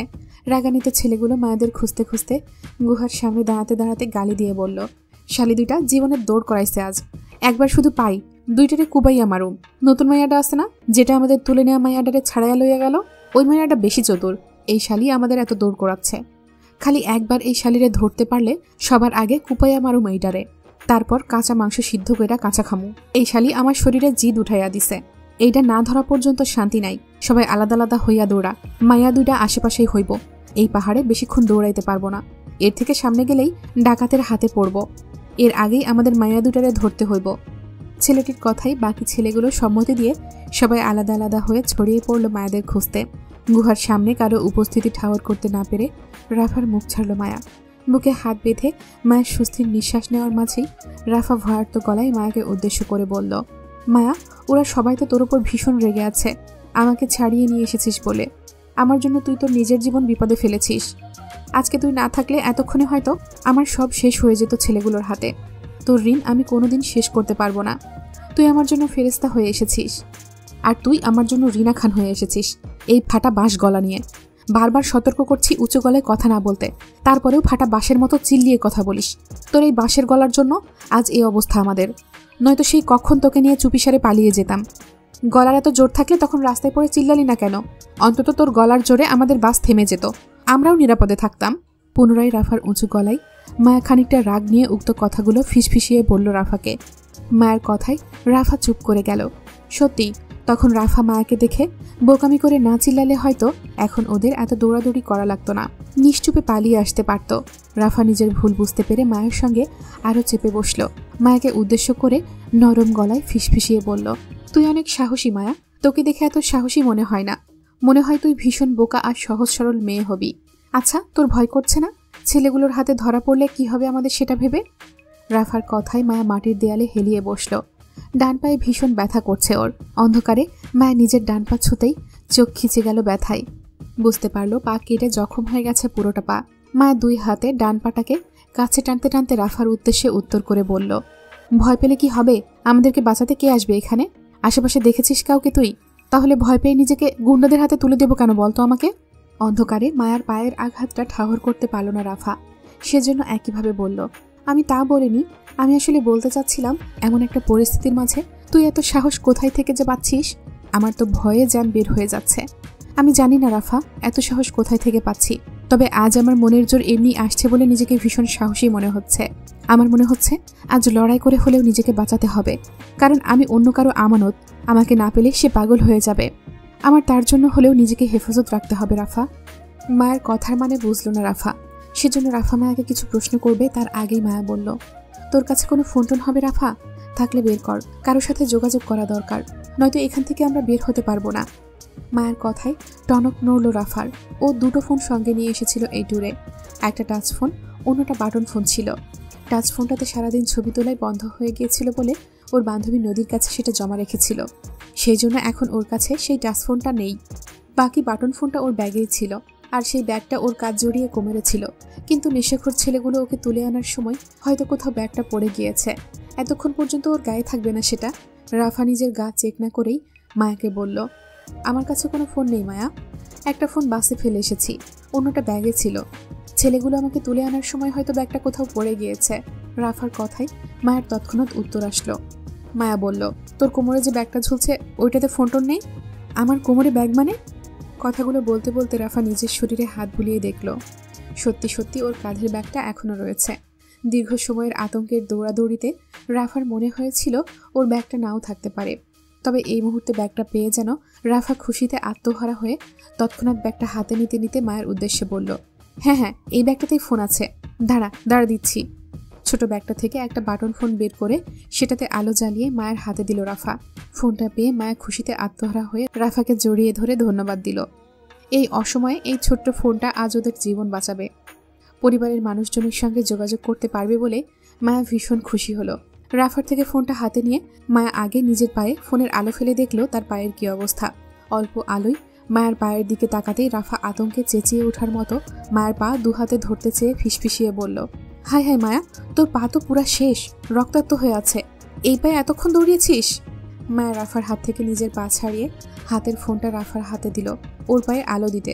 পায়ের ব্যথায় মায়ের মাথা পর্যন্ত টনটন করছে, লাল রক্তে রক্তাক্ত হয়ে আছে মায়ের পুরো ডান পা, এমনকি মায়ের পরিহিত সাদা সালোয়ারের নিচেরটা রক্তের ছিটায় লাল লাল হয়ে আছে। মায়া পা বাড়িয়ে ডান পায়ের সালোয়ারটা একটু টেনে তুলল ওপরে। পায়ের রক্ত পড়া বন্ধ করতে নিজের গায়ের সাদা ক্রসিং বেল্টটা টেনে খুলে শক্ত করে বাঁধলো নিজের পায়ে। তারপর রাফার হাত থেকে ফোনটা নিতে নিতে সেটাতে নাম্বার টাইপিং করে কল মিলালো আরিফকে। কিন্তু নেটওয়ার্ক সমস্যা হওয়ায় মায়ের সেই কল কেটে যাচ্ছে বারবার। মায়া বুঝতে পারলো গুহার ভেতরে নেটওয়ার্কের সমস্যায় কল করা যাচ্ছে না। তাই মায়া এগিয়ে বসলো গুহার সামনে। অল্প উকি মেরে মাথা বের করে গাছপালার আড়াল থেকে দেখলো বাইরে কেউ আছে কিনা। আশেপাশে তেমন কাউকেই দেখা গেল না। ছেলেগুলোর খাকছাড়া ডাকাডাকির শব্দ কানে আসছে মায়ার। আতঙ্কিত মায়া খুব সতর্কতার সহিত গায়ের হিজাবটা দিয়ে ফোনের আলো আটকে কল মিলালো আরিফকে। আরিফের ফোনে চার্জ না থাকায় বন্ধ পেতেই মায়া ভীষণ অসহায় বোধ করলো। বিপদের সময় ভাইকে না পেয়ে সাহসী মায়া নিঃশব্দে ঝরঝরে কেঁদে উঠল। মায়ের এত বিপদের সময় যদি আরিফকে না পাই তাহলে মায়ের মৃত্যু নিশ্চিত, কারণ একমাত্র আরিফই মায়ের আশেপাশে আছে, আর আরিফই বাসগুলোকে পুনরায় ফেরত এনে মায়াদের বাঁচাতে পারে। অসহায় মায়া আর সাহস ধরে রাখতে না পেরে যখন নাক টেনে নিঃশব্দে কাঁদতে লাগলো, তখনই রাফা এগিয়ে এসে মায়াকে সাহস দিয়ে বলল, তোর ভাইয়ের নম্বরে কল না গেলে অন্য কাউকে কল দে না মায়া, স্যারদের কারো নাম্বার মুখস্থ পারিস তুই?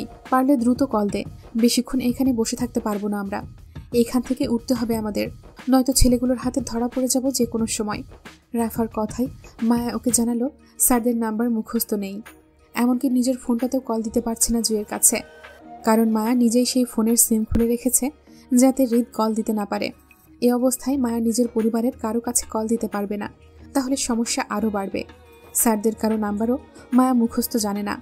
মায়ের শুধু আরিফ জুই বাড়ির কয়েকটা ফোন নাম্বার মুখস্থ, আর ওর স্বামীর নাম্বারটা মুখস্থ জানে। 1 মিনিট, মায়া ওর স্বামীর থেকে এই মুহূর্তে সাহায্য চাইতে পারে ওকে বাঁচাতে। মায়ের বিশ্বাস আরিফের থেকেও দ্রুত ওর স্বামী ওকে বাঁচাতে সাহায্য করবে। আজ যদি এখানে মায়ের শেষ যাত্রা হয় তাহলে ওর শেষ কথা ওর স্বামীর সাথেই হবে। মায়ের ওর স্বামীর কাছ থেকেও তো ক্ষমা চাওয়া উচিত। মায়া তাকে অমান্য করে আজ বিপদের মুখে পড়েছে। নিজেকে আর কতক্ষণ বাঁচাতে পারবে জানা নেই মায়ার, তবে এতটা বুঝতে পারছে মায়ের মৃত্যু আজ নিশ্চিত, হয়তো আর নাও ফিরতে পারে আপনজনদের মাঝে। চারপাশে জঙ্গি আর পাহাড়ি ডাকাতের উৎপাত, যে কোনো সময় মায়েরা ধরা পড়ে যাবে। এর আগে মায়ের এখান থেকে বের হতে হবে, আর এখান থেকে বের হওয়ার আগে মায়ের শেষবারের মতো নিজের স্বামীর সাথে একটু কথা বলতে চায়। ঠোঁট চেপে কান্না আটকিয়ে কাঁপা কাঁপা হাতে হৃদের নাম্বারে কল লাগালো মায়া।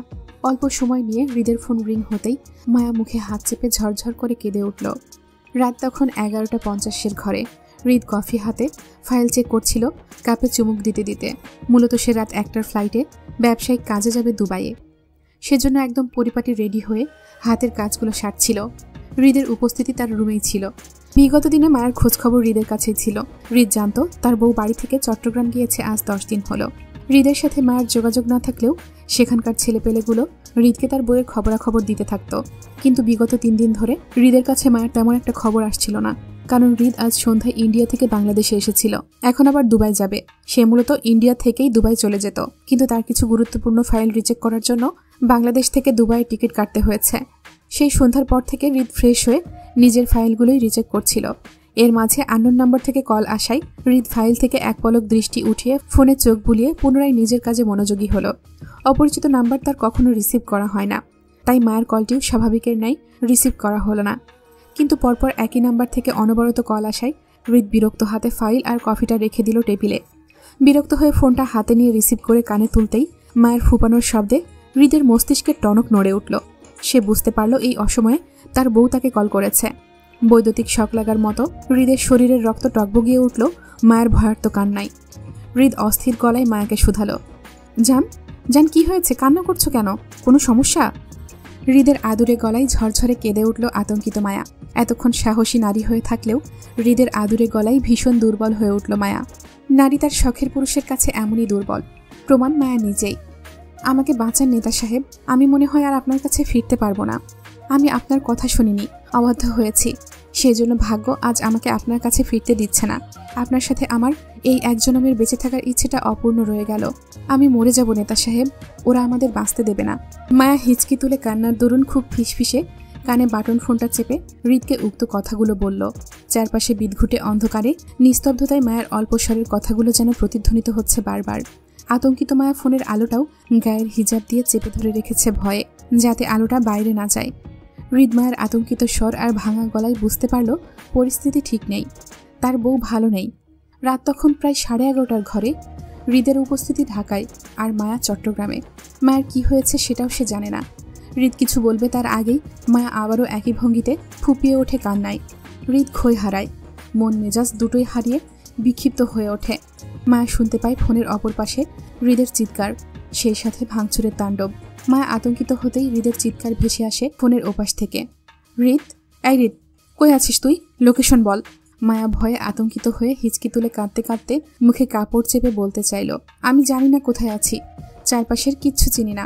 ওরা আমাদের খুঁজছে, ওরা পাহাড়ি জঙ্গি, আমাদের মেরে ফেলতে চায়। প্লিজ আপনি আমাদের বাঁচান, আমি মরতে চাই না। আমার আপনার সাথে এখনো সংসার করা হয়নি, আপনার জন্য বউ সাজা হয়নি, আপনাকে নিয়ে এক জনমের স্বপ্ন বোনা বাকি। আমাদের বাঁচান নেতা সাহেব, প্লিজ, আমি আপনাকে ছেড়ে মরতে চাই না, প্লিজ আমাদের সাহায্য করুন। মায়ের কান্নায় হৃদের মন অস্থির হলো, ছটফটে ব্যাকুল হলো মস্তিষ্ক। হুট করে যেন হৃদ বুঝতে পারল তার বউকে ছাড়া সে একেবারেই অচল। এই মেয়ের কিছু হবে ভেবেই যেন তার শ্বাস আটকে আসছে। আল্লাহ না করুক তার বউয়ের কিছু হলে। এর বেশি ভাবতে পারল না হৃদ। শ্বাস আটকে আসার মতন থমকে দাঁড়ালো। বলিষ্ঠ হাত জোড়ায় কম্পন অনুভব করলো মুহূর্তেই। হৃদ নিজের সেই কম্পিত হাতের দিকে তাকালো, ডান হাতটা রক্তে ছুপছুপ। হয়তো তখন টেবিলের জিনিসপত্র ছুঁড়ে ফেলার মধ্যেই ধারালো কিছু লেগে কেটে গেছে। তাজা রক্তে ব্যথা তার অনুভব হলো না, বরং ভীষণভাবে বুক কাঁপল। কলিজা নড়ছে বউয়ের বিপদের কথা শুনে। হৃদ এতদিন মনে করত বউকে শুধু সে পছন্দ করে, হৃদ চাইলে ঠিকঠাক সংসার করার মতো। কিন্তু এখন মনে হচ্ছে তার পুরো দুনিয়া ঘুরে এই মেয়ের আগে পিছে। এই মেয়ের শূন্যতা সে নিতে পারবে না। হৃদের সাধ্যের বাইরে বউকে হারিয়ে বাঁচা। অস্থির উত্তেজিত হৃদের কণ্ঠস্বর কমে আসলো অসহায়ত্বে। এই প্রথম মনে হলো হৃদ অসহায়, ভীষণভাবে অসহায় এই নারীর সামনে। তার ক্ষমতা, টাকা পয়সা কিচ্ছু কাজে দিচ্ছে না। সে পারছে না বউকে সেভ করতে। অস্থির হৃদ ব্যাকুলতা চেপে ধীর গলায় মায়াকে শুধালো, জান রিল্যাক্স, এই তো আমি আছি, কিচ্ছু হবে না তোমার। শুধু একবার ঠান্ডা মাথায় বলো তুমি কোথায় আছো, আশপাশটা চেনার চেষ্টা করো জান।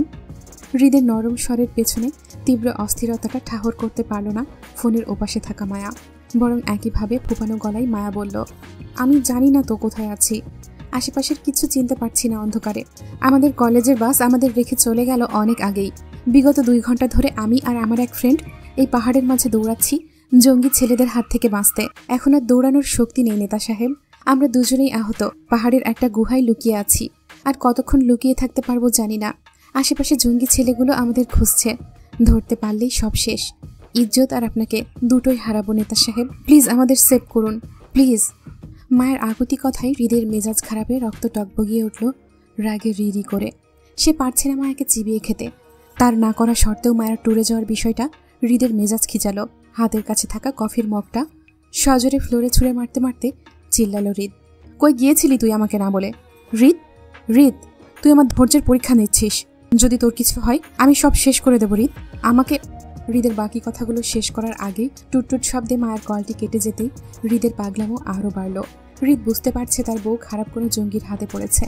হৃদের মন মস্তিষ্ক অচলে কম্পিত হাতে দ্রুত কল মেলালো মায়াকে, অথচ রাফার ফোনের ব্যালেন্স শেষ হতেই কল কেটে গেল। মায়া হ্যালো হ্যালো বলে পুনরায় সময় ব্যয় না করে হৃদকে কল করতে গিয়ে বুঝতে পারল ফোনের ব্যালেন্স না থাকার বিষয়টি। বিপজ্জনক অবস্থায় মায়াকে বেশিক্ষণ অপেক্ষা করতে হলো না। তার আগেই উচ্চস্বরে মুঠোফোনটি বেজে উঠল অন্ধকার নিস্তব্ধতা কাটিয়ে। ফোনটি সাইলেন্ট না থাকায় সেই শব্দ আশেপাশে ছড়িয়ে পড়তেই মায়া তাড়াহুড়ো করে কলটি রিসিভ করে কানে তুলতেই শোনা গেল আশেপাশে জঙ্গি ছেলেগুলোর মাঝে হইচই। মায়ের ফোনের শব্দ তাদের কান পর্যন্ত পৌঁছে গেছে এবং সেই শব্দে ছড়িয়ে ছিটিয়ে থাকা ছেলেগুলো একত্র হয়ে খোঁজ করল মায়াদের। ভাগ্য খারাপ হওয়ায় মায়ের হৃদের কল রিসিভ করে হ্যালো বলার আগেই গুহার বাইরে উপস্থিতি পেল সেই ছেলেগুলোর। আতঙ্কিত মায়ের হৃদের ফোনটি রিসিভ করে চুপ করে রইল ভয়ে। জড়সড় অবস্থায় গুহার ভেতরে সিটিয়ে বসতেই ফোনের পাশে হৃদের অস্থিরের ন্যায় অনবরত ডাকাডাকি শুনতে পেল। মায়ের হৃদের ফোন দুই হাতের মুঠোয় চেপে চুপ করে যেতেই গুহার বাহিরের জঙ্গি ছেলেগুলোর হইচইয়ের কথা শোনা গেল। ঝরঝরে চট্টগ্রামের ভাষায় বলতে শোনা গেল একে অপরকে, এই খোঁজ খোঁজ, ফোনের আওয়াজটা এই দিক থেকে আইছে। মায়া দুইটা মনে হয় আশেপাশে কোনোখানে লুকাই আছে, তাড়াতাড়ি খোঁজ। শালি দুইটারে পাইলে জীবনের কষ্ট দিয়া মারুম। মারুফ নামের ছেলেটি তৎক্ষণাৎ সাই জানালো তিতাস নামের হ্যাংলা পাতলা ছেলেটিকে। মায়ের ওপর ক্ষোভ প্রকাশ করে বলতে লাগলো, হ ভাই, নতুন মায়াডারে একটু বেশি কষ্ট দিতে হইব। হেতি আমাগো সাফিনের অবস্থা খারাপ কইরা দিছে, হ্যার মাথাটা ফাটাইয়া ভাগ ভাগ করে দিছে। এই মায়াডা বহুত চালাক, আমাগো এত দৌড়ের ওপর রাখছে এই মায়াডাই। এই শালিরে ধরুম আগে সবাই মিলে, কষ্টকারে কয় সবাই আজকে রাতে বুঝাবো এই শালি আশেপাশে কোনোখানে লুকাইয়া আছে, তাড়াতাড়ি খোঁজ কর, আবার পালাইবার আগে। ছেলেগুলোর চিল্লাচিল্লির কথা ফোনের ওপাশ থেকে হৃদের কানেও পৌঁছালো। এই প্রথম আতঙ্কে হৃদের বুক কাঁপলো থরথর করে। মনে হলো হৃদের দুনিয়া ঘুরছে। থমকে যাওয়ার মতো হৃদের দুনিয়াটা আজ শেষ হয়ে যাবে মুহূর্তেই। হৃদ কিছুই করতে পারবে না, তার বউ বিপদের মুখে দাঁড়িয়ে, আর হৃদ ঢাকায় নিজের বাড়িতে। ঢাকা থেকে চট্টগ্রাম পৌঁছাতে হৃদের যতটা সময় লাগবে ততক্ষণে সব কিছু শেষ হয়ে যাবে। তার বউকে চিরতরে হারিয়ে ফেলবে। হারানোর ভয়ে হৃদের সমস্ত কায়া নাড়িয়ে কেঁপে উঠল শরীর। হৃদের শরীরের শক্তি খুঁয়ে পড়তেই পাশের টেবিলটা শক্ত করে আঁকড়ে ধরল। ফোনটা কানে চেপে কম্পিত স্বরে হৃদ বলল, আমার জন্য নিজেকে কিছুক্ষণ সেফ রাখতে পারবে না বউ? ওয়াদা করছি বেশিক্ষণ অপেক্ষা করাবো না তোমাকে। তোমার জামাই সুপারম্যান হয়ে হলেও পৌঁছাবে তোমার কাছে, শুধু একটুখানি রক্ষা করবে নিজেকে। যান। হৃদের দুর্বলতার ভাষা মায়ের কান্নার কারণ হলো। অসাবধানতার বশে ফের ফুপিয়ে কেঁদে উঠতেই বাহিরের ছেলেগুলো ঠাহর করতে পারল মায়েদের উপস্থিতির ঠিকানা। হইচই ছেলেগুলো গুহার সম্মুখে আসতেই মায়া হৃদের কথার উত্তর করার আগে আতঙ্কে ফোনটা হাতে নিয়েই অপর হাতে রাফার হাতটা চেপে গুহার ভেতরের পথে হামাগুড়ি দিয়ে প্রাণপূর্ণ দৌড় লাগালো বাইরের রাস্তায়। ততক্ষণে ছেলেগুলো বন্ধ গুহার মুখ খুলল মায়ের ঢেকে দেওয়া গাছপালা টেনে সরিয়ে। হামাগুড়ি দিয়ে বসে সবার ফোনের আলো গুহার ভেতর ফেলতেই দেখলো মায়া রাফাকে নিয়ে গুহার ভেতরের পথ দিয়ে চলে যাচ্ছে। হইচইয়ের চিৎকারে মারুফ ছেলেটি আগে চেঁচালো, সবার উদ্দেশ্যে বলল, এই তো শালি দুইটারে পাইছি, এইবার চাইবা কই, ধরা তো পড়বাই। এই তিতাস, তুই পলাশরে নিয়া গুহার ভেতরে ঢোক, আর আমি রাসেল, সুজন, রতন, মানিক এই গুহার শেষ মাথায় গিয়া দাঁড়াই। শালি দুইটা বাহির হইলেই কেল্লা ফতে। এই চল চল সবাই, মায়া দুইটা বাহির হইবার আগেই ধরতে হইব। মারুফ ছেলেটির কথাই তৎক্ষণাৎ তিতাস আর পলাশ নামক ছেলেটি গুহায় ঢুকলো মায়াদের পেছন পেছন। বাকি ছেলেগুলোও অন্ধকার রাস্তায় দৌড়ালো গুহার শেষ রাস্তার দিকে, যেটা দিয়ে মায়াদের বের হওয়ার কথা। চারদিক থেকে বিপদে ঘেরা মায়া তখনও প্রাণপূর্ণ চেষ্টা করছিল দ্রুত বের হতে। এই গুহায় যতক্ষণ থাকবে ততক্ষণ বিপদ। আতঙ্কিত মায়া রাফা অনুভব করলো ওদের পেছন পেছন জঙ্গি ছেলেগুলোও প্রবেশ করেছে গুহায়। বাঁচতে হলে ওদের এই মুহূর্তে কি করতে হবে জানা নেই, তবে মায়া যে কোনো বিনিময়ে নিজের ইজ্জত খুইয়ে মরতে চায় না। মরার হলে সে এমনিই মরবে। মুঠোফোনে হৃদের কলটি অনেক আগেই বিচ্ছিন্ন হয়ে গেছে, যথেষ্ট নেটওয়ার্কের সংযোগ না থাকায়। হৃদ মায়াকে বারবার কল করে যাবে সেটা মায়া জানে, কিন্তু মায়ার কিছু করার নেই। এই মুহূর্তে মায়া প্রাণ বাঁচানোর দায়ে দৌড়াচ্ছে না, বরং ইজ্জত খোয়ানোর ভয়ে পালাচ্ছে। ভাগ্যক্রমে গুহার শেষ মাথায় আসতেই মায়া দেখলো এই গুহার দুটো সরু পথ দুই দিকে চলে গেছে। প্রথম অবস্থায় মায়া বুঝলো না ডান দিকে যাবে নাকি বাম দিকের রাস্তায় যাবে। ডান দিকে যাবে নাকি বাম দিকের রাস্তায় যাওয়া উচিত। সময় নষ্ট না করে অনবরত আল্লাহর নাম নিতে নিতে ঘুরে গেল বামের রাস্তায়। ভাগ্য সহায় হওয়ায় সেই ফালি গুহা থেকে বের হতেই দেখলো ওদের থেকে অনেক দূরে গুহার অপর মুখে সবাই ওত পেতে দাঁড়িয়ে মায়া রাফাকে ধরতে। আতঙ্কিত রাফা কিছু বলবে তার আগে পায়ে টান অনুভব করতেই দাঁড়িয়ে থাকা রাফা উল্টে পড়ল মাটিতে। রাফার চিৎকারে দূরে দাঁড়িয়ে থাকা ছেলেগুলো মায়াদের দেখতে পেয়ে হইচয়ে এদিকটায় দৌড়ালো। মায়া দ্রুত রাফাকে টেনে ধরতে চেয়ে বুঝতে পারল গুহার ভেতরে থাকা তিতাস ছেলেটি রাফার পা আঁকড়ে ধরে আছে, যেতে না দিয়ে। তাড়াহুড়োই মায়া কি করবে বুঝতে না পেরে হাতের কাছে যা পেল তাই ছুঁড়ে মারল গুহার ভেতর। পাহাড়ি লাল বালু মুঠো ভর্তি নিয়ে অনবরত ছুটে মারাই মুহূর্তেই চেঁচালো তিতাস আর পলাশ নামক ছেলে দুটো। মায়ের হঠাৎ বালুর আক্রমণের জন্য প্রস্তুত ছিল না তারা। নিজেদের চোখ বাঁচাতে রাফার পা ছেড়ে দিতেই মায়া রাফাকে টেনে তুলে ফের দৌড়ালো পাহাড়ের উঁচু পথে। বেখেয়ালি মায়া রাফাকে বাঁচাতে গিয়ে তাড়াহুড়োই হাতের ফোনটা ফেলে আসলো সেখানেই। কিছুটা পথ দৌড়াতে দৌড়াতে কানে আসলো ফোনের রিংটোনের শব্দ। আতঙ্কিত মায়া পেছনে ঘুরল, দেখল গুহার সামনে অল্প আলোয় ফোনটি বাজছে। হয়তো হৃদের কল এসেছে, কিন্তু ফিরে গিয়ে ফোনটা তুলে আনার সুযোগ হলো না মায়ার। ততক্ষণে মায়ের পেছনে জঙ্গি ছেলেগুলো ছুটছিল। অসহায় মায়া হু হু শব্দে কেঁদে উঠল। এমন অসহায় পরিস্থিতিতে মায়ের শুধু হৃদের কথাই মনে পড়ছে। মনে হচ্ছে এই যাত্রায় মায়া বেঁচে যাক, জীবন একটা সুযোগ দিক মায়াকে ওর স্বামীর কাছে ফিরে যাবার। মায়ের কত স্বপ্ন জীবনকে নিয়ে, আজ যেন সব শেষ পথে লাগছে এই অন্ধকার পাহাড়ের পথে দাঁড়িয়ে। উদ্দেশ্যবিহীন মায়াদের দৌড় শেষ হলো উঁচু পাহাড়ের শেষ প্রান্তে এসে। এখান থেকে এগোনোর পথ শেষ, সামনে মরণের গহীন খনন, পেছনে জঙ্গির আতঙ্ক। ওদের ফিরে যাবার পথ বন্ধ। এখান থেকে ঘুরে দৌড়াতে চাইলে ততক্ষণে ধরা পড়ে যাবে জঙ্গিদের হাতে। মায়া রাফা দুজন হাঁ করে বড় বড় নিঃশ্বাস নিচ্ছে একে অপরের দিকে তাকিয়ে। দুজনের চোখে আতঙ্ক, ভয় আর অশ্রু। এরপর কি হবে দুজনেই জানে। এখান থেকে লাফ দিলে নিশ্চিত মৃত্যু, আবার দাঁড়িয়ে থাকলেও জঙ্গিদের হাতে ইজ্জত খুইয়ে অসম্মানজনক মরতে হবে, এটাও নিশ্চিত। দুই দিক থেকেই ওদের মৃত্যু নিশ্চিত। পার্থক্য শুধু পাহাড় থেকে লাফ দিলে সম্মানের সহিত মরবে, আর প্রাণের ভয়ে দাঁড়িয়ে থাকলে জঙ্গিদের হাতে অসম্মানের সহিত ইজ্জত খুইয়ে মরবে। দুর্বল শরীরের দুজনের আঁকড়ে ধরা হাতগুলো অনবরত কাঁপছে। পেছনের ছেলেগুলোর হইচইয়ের চিৎকারে মায়েরাফা দুজনেই ভয়ে আতঙ্কে পিছে তাকালো। ছেলেগুলো অনেকটাই কাছে চলে এসেছে, যা করার মায়াদের এক্ষুনি করতে হবে। মায়া যখন পাহাড় থেকে লাফ দেবে মনস্থির করলো, তখনই আতঙ্কিত রাফা কাঁদতে কাঁদতে আকুতির স্বরে বাঁচার আহাজারি করে বলল, আমি পারবো না মায়া, আমাকে দ্বারা হবে না এখান থেকে লাফ দেওয়া। আমি মরতে চাই না মায়া, আমি বাঁচতে চাই, আমার ভয় করছে। রাফার হাতটা শক্ত করে চেপে ধরে মায়া তাকালো রাফার দিকে। একই কান্না মিশ্রিত কম্পিত কণ্ঠে বলল, এর থেকে উত্তম আর সহজ মৃত্যু আমাদের আর হতে পারে না রাফা। পেছনে 10টা ছেলে আছে, তাদের হাতে ধরা পড়া মানে বুঝিস? তাদের ভোগের কারণ হব আমরা, তারপর তীব্র যন্ত্রণা দিয়ে মারবে। এর থেকে ভালো মরতে যখন হবেই ইজ্জত বাঁচিয়ে আগেই মরে যাই। আমি পারবো না মায়া, প্লিজ আমাকে বাঁচা, আমি মরতে চাই না, আমাকে এখান থেকে নিয়ে চল। তোর তো অনেক সাহস, চল আবার দৌড়াই, তারপরও লাভ দিতে চাই না, আমি বাঁচতে চাই। রাফার বাঁচার তীব্র আকুতিতে মায়ার কান্না বাড়ল। মরতে কে বাঁচায়? মায়া চায় মরতে।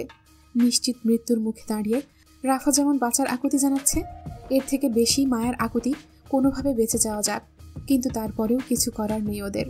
হৃদের কথা মায়ার স্মরণে আসতেই ঝরঝর করে চোখের পানি ছেড়ে দিয়ে দুর্বল গলায় মায়া বলল, তোর থেকে বহুগুণ বেশি আমার বাঁচার ইচ্ছে রাফা।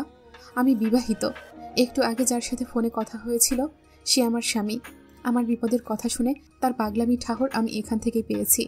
কাল সকালে আমরা জীবিত থাকি বা মৃত, আমার মৃতদেহটা হলেও তার কাছে পৌঁছাবে। সে আমাকে ঠিক খুঁজে বের করবে। শুধু আফসোস থাকবে তার সাথে আমার ভালোবাসার লেনদেনটা হলো না। কিছু ইচ্ছে মানুষের অসম্পূর্ণ থেকেই যায়। আমার তোর দুজনেরই থাকবে আজ মরে গেলে। আমার তার সাথে তোর থেকে বেশি বাঁচার ইচ্ছেটা ছিল রাফা, কিন্তু বেঁচে ফেরার পরিস্থিতি আমাদের হাতে আর নেই। বর্তমানে হয় পাহাড় থেকে লাফ দিয়ে জান দিতে হবে, আর নয়তো ছেলেগুলোর হাতে নিজেদের মানসম্মান হারাতে হবে। অপশন দুটো। কতগুলো পাহাড়ি জঙ্গি কুকুরের ভোগবিলাসের কারণ হওয়ার চেয়ে এখান থেকে লাফ দিয়ে মরে যাওয়া অনেক ভালো। মরতে যখন হবেই তখন ইজ্জত নিয়েই মরব, চল। মায়া রাফার হাত টেনে ধরতেই রাফা ভয়ে আবারও কাঁদল। উপস্থিত মৃত্যুর সামনে দেখে কেই বা মরতে চায়। বয়সে দুজনই ছোট, 17 বছরের কিশোরী। তাদের দুনিয়াটাই হচ্ছে রঙিন, বাস্তবতা সম্পর্কে ধারণা নেই। উড়নচণ্ডী মনে, রঙিন স্বপ্ন চোখে, সবকিছুই ভালো লাগে। এই বয়সের মেয়েরা রঙিন দুনিয়ায় বাঁচার আকাঙ্ক্ষা বহু বছরের দেখে। সেখানে হুট করে মৃত্যুকে আলিঙ্গন করাটা বুক ফাটা আর্তনাদের কারণ। মায়ার বোঝানো রাফার কাজে দিল না। সে মূলত মরতে চায় না, বাঁচতে চায়, কিন্তু কিভাবে বাঁচবে জানা নেই। মায়ার এক হাত সে নিজের 2 হাতে চেপে দাঁড়িয়ে আছে পাহাড়ের শেষ পৃষ্ঠে। বাঁচা মরার টানাটানিতে এতক্ষণে ছেলেগুলো মায়াদের ছুঁই ছুঁই। 10-12 কদম দৌড়ালেই হাতের নাগালে। কিন্তু এই অবস্থায় মায়া রাফাকে নিয়ে লাফ দিতে পারছে না, কারণ রাফা যেমন নিজে লাফ দিচ্ছে না, তেমনি মায়াকে লাফ দিতে দিচ্ছে না। শক্ত হাতে মায়াকে চেপে আছে। জোরাজুরিতে মায়া ভীষণ আতঙ্কিত হলো। সামনের ছেলেগুলোর হাতে একবার ধরা পড়লে সব শেষ। কিন্তু রাফাকে কে বোঝাবে এসব? মায়া আবারও ঘুরে পাহাড়ের তলদেশের অন্ধকার গহীনে তাকালো। পর মুহূর্তেই ঘাড় ঘুরিয়ে ছেলেগুলোর অবস্থান নিজেদের কাছে ঠাহর করতে পেরেই মায়া রাফার দিকে তাকালো। এক মুহূর্তে মায়ের ইচ্ছে করছে রাফাকে 2 গালে কতক্ষণ চড়াতে। মায়াকে আটকে মরার থেকে বাঁচতে পারবে এই মেয়ে, নাকি নিজেদের জন্য আরও বিপদ বাড়াচ্ছে? আতঙ্কিত মায়া কি করবে বুঝতে না পেরে হঠাৎ করেই রাফার হাতে কামড়ে ধরল নিরুপায় হয়ে। ভয়ার্ত রাফা ব্যথায় চিৎকার করে উঠতেই সেই সুযোগে মায়া রাফাকে নিয়ে তৎক্ষণাৎ লাফ দিল পাহাড়ের চূড়া হতে। মায়াদের লাফের সাথে সাথে আতঙ্কিত মুখে চেঁচালো বাকি ছেলেগুলো। দৌড়ে মায়াদের অবস্থানে দাঁড়িয়ে হাঁপাতে হাঁপাতে তাকালো পাহাড়ের নিচের অন্ধকার তলদেশে। ভয়ার্ত মুখে তারা একে অপরের মুখ চাওয়াচাওয়ি করল। মূলত তাদের ধারণাতেও ছিল না মেয়ে দুটো হুট করে পাহাড় থেকে ঝাঁপ দেবে। এই পাহাড়ি এলাকার জায়গা জায়গা তাদের চেনা। তারা হলপ করে বলতে পারবে এই মেয়ে দুটো এখানে ঝাঁপ দিয়ে নিজেদের মৃত্যু নিশ্চিত করেছে। এদের মাঝে ছেলেগুলোর সর্দার মারুফ লোকটা রেগে মেগে গালি ছুড়ল মায়ের উদ্দেশ্যে। দীর্ঘ সময় দৌড়ানিতে হাঁপাতে হাঁপাতে বলল, শালির বাচ্চারা মরার আর সময় পেল না। এত উঁচু থেকে পড়ে নিশ্চয়ই এতক্ষণে দেহ ছেড়ে ভাগ ভাগ হয়ে গেছে পাহাড়ি গাছের ডালে। ফ্রিতে বনশিয়ালের খাবার হইল, তারপরেও আমাদের কাছে ধরা দিল না। মোটা করে রতন ছেলেটা একইভাবে হাঁপাতে হাঁপাতে বলল, ভাই যদি মাইয়া দুইটা না মরে এইখান থেকে পড়া? মরবো না তো কি করবো? এলাকার সবচেয়ে বিপজ্জনক এরিয়া হইল এই দিকটা। দিনের বেলায় মানুষের এই এরিয়াতে ঢোকা নিষেধ, আর রাতের বেলা মাইয়া দুইটা এত ওপর থেকে ঝাঁপ দিয়া মরবো না তো বাঁচবো মনে হয় তোর? এরপরও যদি না মরে তাইলে নিচের ঝাউবনে আমাদের থেকেও হিংস্র ডাকাত দল বাস করে। কম হলেও তারা 300 বেশি হইব। আমরা 10 জন মায়া দুটা ভোগ করতাম, এখন 300 ডাকাত দল ভোগ করব। সারার আমাদের ভাগ্যটাই খারাপ। স্বীকার করলাম আমরা, মজা লইব অন্য কেউ। ধুর চল। বিগত 3 ঘন্টা ধরে পাহাড়ি রাস্তায় অলিগলি ধরে পাগলের মতন মায়াদের খোঁজ করে যাচ্ছে আরিফ রাকিবের সঙ্গে কলেজে মায়াদের সিনিয়র কিছু ছেলে পেলে। তখন মায়া রাফার নিখোঁজ হওয়ার প্রায় 30 মিনিট পর জানতে পারল মায়া গাড়িতে নেই। জুই শ্রেয়ার পাশ থেকে উঠে নিজের সিটে গিয়ে বসতেই দেখল মায়া নেই। মায়ের কথা মাথাতে আসতেই জুই তাড়াহুড়োয় উঠে পুরো বাসে চোখ বুলিয়ে কোথাও মায়াকে দেখতে না পেয়ে চেঁচামেচি করে জানালো মায়া বাসে ওঠেনি। আরিফ তখন ক্লান্তিতে বাসের পেছনের সিটে ঝিমাচ্ছিল। জুয়ের চিৎকারে হঠাৎ মস্তিষ্ক তড়াক করে জেগে ওঠে মায়ের মিসিংয়ের ব্যাপারটা শুনে। অবিশ্বাসের মতো তৎক্ষণাৎ এগোলো। মায়ের খোঁজ করে যখন পুরো বাসে হইচই পড়ে গেল তখন বুঝতে পারল মায়া সত্যিই মিসিং। আরিফের পুরো দুনিয়া ঘুরে ওঠার মতো চক্র কাটল। এত করে বোনদের চোখে চোখে রেখেও শেষ পর্যন্ত বোনকে হারিয়ে ফেলল কিভাবে? আরিফ আতঙ্কিত ভঙ্গিতে চিল্লাচিল্লি করে দ্রুত বাস থামিয়ে বাকি বাসগুলোতেও মায়ের খোঁজ করতে গিয়ে জানতে পারল রাফা নামের আরও একটা মেয়েও মিসিং আছে বাস থেকে। রাফার বান্ধবী চৈতি জানায় সেটা। চৈতি মনে করেছিল রাফা অন্য বাসে আছে বেস্ট ফ্রেন্ড সোহানির সাথে, কিন্তু মায়ের নিখোঁজের সাথে সাথে বুঝল রাফাও গায়েব। পরপর 4টে বাসই থামে পাহাড়ি রাস্তায়। হইচয়ে সকল স্যার সিনিয়ররা গাড়ি থেকে নেমে পড়ল টেনশনে। এত রাতে মেয়ে দুটো কোথায় যাবে? ওনারা এবার কোথায় ফেলে এসেছেন মেয়ে দুটোকে? এত কঠোর নজরদারির পরও এত বড় দুর্ঘটনার জন্য কলেজ কর্তৃপক্ষকে কৈফিয়ত দিতে হবে। এর জন্য মেয়ে দুটো সহি সালামত না পেলে থানা পুলিশের ঝামেলা বাড়বে, কলেজের বদনাম হবে। টেনশনে এক একজন টিচার ঘেমে জবুথবু হলো। আতঙ্কিত দেখালো এক একজনের ফেস। সবাই ধারণা করলো লাস্ট যখন তারা খাবার হোটেলে বাস থামিয়েছিল তখন হয়তো মেয়ে দুটো সেখানে রয়ে গেছে। ধারণা অনুযায়ী তাই হলো। জুই জানালো মায়া ওকে বাইরে যাবার কথা বলে বাস থেকে নেমেছিল। তখন তাড়াহুড়োই আরিফ আর বাকি টিচার্স সহ তখনকার হোটেলের ম্যানেজারকে কল দিয়ে জানতে চাইল তাদের হোটেলে কলেজের শিক্ষার্থী দুটো মেয়েকে পাওয়া গেছে কিনা বা আশেপাশে খোঁজ নিতে। অল্প সময়ে হোটেলের ম্যানেজার জানায় সেখানে আপাতত কলেজের শিক্ষার্থীর মতো কেউ নেই। যদি এমন কেউ তারা পায় তাহলে অবশ্যই জানাবে আরিফদের। অতিরিক্ত টেনশন থেকে আরিফের মাথা চক্কর দিয়ে উঠতেই পাশ থেকে রাকিব আর আরিফের বন্ধু দিহান ঝাপটে ধরল আরিফকে। ধরাধরি করে আরিফকে রাস্তায় বসাতে চাইলে আরিফ অস্থির গলায় কলেজের সহকারী অধ্যাপককে বলল, আমাকে একটা টিমের ব্যবস্থা করে দিন স্যার, আমি আমার বোনকে খুঁজব। আপনি বাকি শিক্ষার্থীদের নিয়ে আপাতত চলে যান, দরকার হলে সকালে আবার আসবেন। ততক্ষণে আমরা এইদিকে আর্মি ক্যাম্পে যোগাযোগ করছি, তারা আমাদের সাহায্য করবে মিসিং কেসে। আরিফের কথায় স্বেচ্ছায় একদল ছেলে আলাদা হয়ে এগিয়ে আসলো আরিফের সাহায্যের জন্য। 10-15 জনের একটা টিম হয়ে পুনরায় হোটেলের দিকে যেতে চাইলে গাড়ির সংকীর্ণতার জন্য আটকে গেল। রাত তখন 10:55 ঘরে। এত রাতে পাহাড়ি রাস্তায় গাড়ি খুঁজে পাওয়া মুশকিল। সেজন্য পুনরায় বাসগুলো আবারও আরিফদের নিয়ে হোটেলের রাস্তায় গেল। সর্বোচ্চ গতিতে গাড়ি পৌঁছালো সেখানে। সকল স্টুডেন্টদের গাড়িতে লক করে তাড়াহুড়োই নামলো আরিফ সহ বাকি টিচাররা। সকলে আশেপাশে খোঁজ নিয়ে দেখল সত্যি মায়েদের উপস্থিতি সেখানে নেই। 14 সদস্যদের টিম মেম্বারদের জন্য হোটেল থেকে টর্চ লাইট সংগ্রহ করে সর্বপ্রথম আরিফ যেতে চাইল আর্মি ক্যাম্পাসে। সেখান থেকে আর্মিদের সাহায্যে পাহাড়ের বুকে চড়বে মায়াদের খোঁজে। এত কিছুর মাঝে মায়ের টেনশনে আরিফ জুয়ের কথা ভুলে বসল। সে বের হয়ে যেতে গিয়েও থেমে গেল দ্বিতীয় বোনের কথা ভেবে।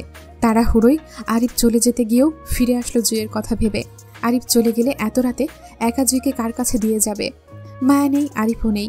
জুই এত রাতে কার কাছে থাকবে? বাসগুলো পুনরায় মুরাদপুরে পৌঁছাতে পৌঁছাতে রাত 2টোর ওপরে হবে। এত রাতে একা মেয়ে হয়ে জুইয়ের পক্ষে সম্ভব না বাসায় গিয়ে একা ওঠা, আবার আরিফের সঙ্গেও এত রাতে পাহাড়ি এলাকায় নিয়ে যাওয়া সম্ভব না। ওরা জানে না সামনে কি হবে, কোন বিপদ থেকে কোন বিপদে পড়বে তারা। উত্তেজিত আরিফ এগিয়ে এসে জুইয়ের দায়িত্ব দিয়ে গেল অন্য এক টিচারের কাছে। হাত জোড় করে রুকিয়া ম্যামকে বলে গেল তার বোনকে দেখে রাখতে, অন্তত আজ রাতটা জুইকে ওনার বাসায় রাখতে। কাল সকালে আরিফ গিয়ে নিয়ে আসবে। জুইকে সেফলি রেখে যেতেই আরিফ সকলকে নিয়ে চলল আর্মি ক্যাম্পে। পাহাড়ের বুকে চড়তে হলে অবশ্যই তাদের ট্রেনিংপ্রাপ্ত একজন ট্রেনার লাগবে, যে তাদের পাহাড়ি পথের নির্দেশনা দেবে, আর্মি ক্যাম্পে নিয়ে যাবে। সেটাও সংগ্রহ করলো হোটেল থেকে একজনকে। আর সেই ট্রেনারের সাহায্যে প্রথমে গেল আর্মি ক্যাম্পে। মিনতি করার মতো তাদের কাছে সাহায্য চাইলে তারা জানালো সকালের আগে তারা কিছুই করতে পারবে না, এত রাতে তাদের দ্বারা সম্ভব না কিছু। আইনি সাহায্য চাইলে আরিফকে অন্তত সকাল পর্যন্ত অপেক্ষা করতে হবে। অসহায় আরিফ মায়ের টেনশনে সময় ব্যয় না করে আর্মি ক্যাম্প হতে বের হয়ে একাই চলল বোনকে খুঁজতে। তাদের সঙ্গে 15 সদস্যের টিমও ছিল। বয়স্ক ট্রেনারকে নিয়ে পাহাড়ি পথ ধরে অলিগলি চলতে গিয়ে বেশ কয়েকজন আঘাত পেল, তাদের মধ্যে আরিফও ছিল একজন। আশাহত আরিফ বুঝতে পারল এই রাতে কোনো আইনি সহায়তা পাবে না তারা। সাধারণ মানুষের সাহায্য কেউ করতে চায় না। মায়াকে হারিয়ে প্রায় ঘন্টা 3 মতো চলতে লাগলো এক পাহাড় থেকে অন্য পাহাড়ের চূড়ায়। রাত তখন 1টার ঘরে। আরিফের টিম মেম্বার যখন মায়ের খোঁজাখুঁজিতে ব্যস্ত, তখনই দেখা গেল পাহাড়ি রাস্তার বুক চিড়ে উজ্জ্বল আলোয় কতগুলো ট্রাকের উপস্থিতি। হইচই আর চিৎকারের ভয়ঙ্কর প্রতিধ্বনি হচ্ছে চারপাশটাই। পাহাড়ের ওপর থেকে সবগুলো রাস্তার দিকে তাকাতেই দেখলো বেশ কয়েকটা ট্রাক একত্রিত এই দিকেই আসছে। সবগুলো ট্রাকে মাল না, অন্য কিছু, বরং ট্রাক ভর্তি অসংখ্য ছেলেদের উপস্থিতি। প্রত্যেকের হাতে টর্চ, হকি স্টিক আর দা নিয়ে হই হুল্লোড় করে ক্ষিপ্ত ভঙ্গিতে, কাউকে কুপিয়ে মারার তেজ। এত কিছুর মাঝে আরিফ বা ওদের টিমের কেউ বুঝল না চোখের পলকে এতগুলো ট্রাকে এতগুলো মানুষ কোত্থেকে আসলো, কেনই বা আসলো, এই পাহাড়ি বুকে তাদের কি কাজ। দেখতে দেখতে মুহূর্তের মাঝে সবগুলো ট্রাক রাস্তায় পরপর দাঁড় করাতেই ট্রাক থেকে সবাই হই হুল্লোড় চিৎকার চেঁচামেচি করে লাফাতে লাফাতে নামতে লাগলো। সবার হাতে দা, হকি স্টিক আর উজ্জ্বল আলোর টর্চ বিদ্যমান। চোখের পলকে রকেটের গতির মতো দেখতে দেখতে সবাই ছড়িয়ে ছিটিয়ে পড়ল পাহাড়ের বুকে। হুট করে এতগুলো মানুষের উপস্থিতি দেখে আরিফ আশ্বস্ত হয়ে তাদের কাছে সাহায্যের জন্য এগোতে চাইল। নিজেদের গতিপথ বদলিয়ে নিচে গেল। পাহাড়ের তলদেশে নামতে নামতে দেখল দল বেঁধে আরও অনেক কয়টি ট্রাক উপস্থিত সেখানে। সবগুলো ট্রাকের মানুষের মধ্যেই একই রকম হইচই আর চিল্লাচিল্লির কলরব শোনা যাচ্ছে। রাকিব বোকার মতো দাঁড়িয়ে থেকে সবগুলো ট্রাক গুনতে শুরু করে। 50 জন মানুষ দাঁড়িয়ে থাকা অবস্থায় আছে, তাহলে 20টা ট্রাকে 1000 জন মানুষ হবে। এত মানুষ এত রাতে কোত্থেকে আসলো? তারা এত ক্ষিপ্ত ভঙ্গিতে পাহাড়ের বুকে কি খুঁজছে? রাকিবের মতো কি ওদেরও কেউ মিসিং নাকি? নির্জন এলাকায় হুট করেই অসংখ্য মানুষের আভাস পেয়ে বুক ভরা আশা নিয়ে তাড়াহুড়োই সেদিকে দৌড় লাগালো আরিফ, রাকিব সহ তাদের দল। হকি স্টিক হাতে ছেলেগুলোর কাছাকাছি যেতেই ক্ষিপ্ত ভঙ্গিতে প্রায় একদল ছেলে আক্রমণ করে বসলো আরিফদের।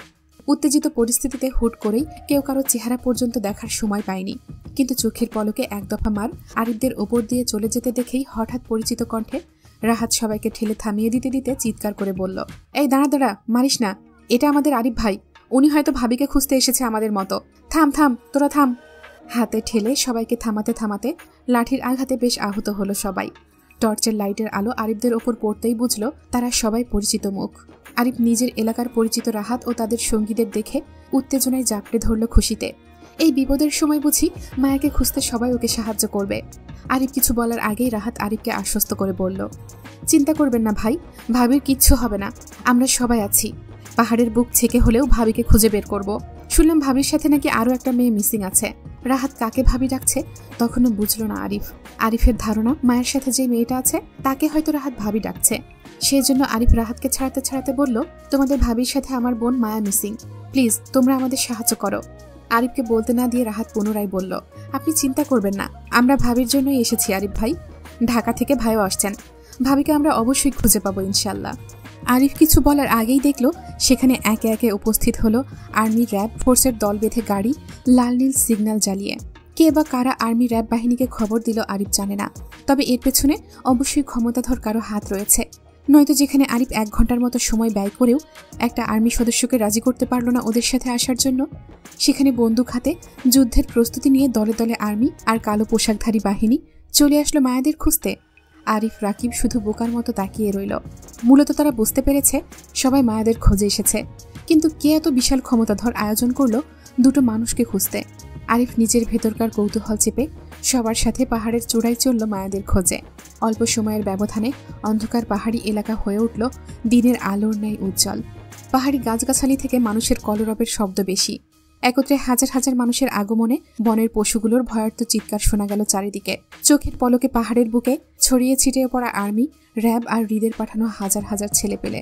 দূর থেকে যে কেউ দেখলে বলে দিতে পারবে পাহাড়ের বুকে যেন কোনো কিছুর অভিযান চলছে জোরে সোরে। চারিদিকে শুধু আলোর মেলা। সেখানে অল্প সময়ের ব্যবধানে অন্ধকার আকাশে দেখা গেল উজ্জ্বল আলোর কতগুলো হেলিকপ্টার। এতে কে বা কারা আছে আরিফরা বাদে সবাই জানে। রাত তখন 1:28 ঘরে। তুমুল শব্দ করে হেলিকপ্টারের পাখা রাউন্ড রাউন্ড ঘুরে নামল পাহাড়ি উন্মুক্ত রাস্তায়। পাখার তীব্র বাতাসে উপস্থিত মানুষ হতে পাহাড়ের ছোট বড় গাছগাছালির ডালপালা নুয়ে নুয়ে পড়ছে একে অপরের গায়ে। আশেপাশে মানুষজনের দাঁড়িয়ে থাকা অসম্ভব হয়ে উঠতেই সবাই দূরে গিয়ে দাঁড়ালো হেলিকপ্টার থেকে। তীব্র গমগমে শব্দে পরপর 9টি হেলিকপ্টার নামলো একই পাহাড়ি রাস্তায়।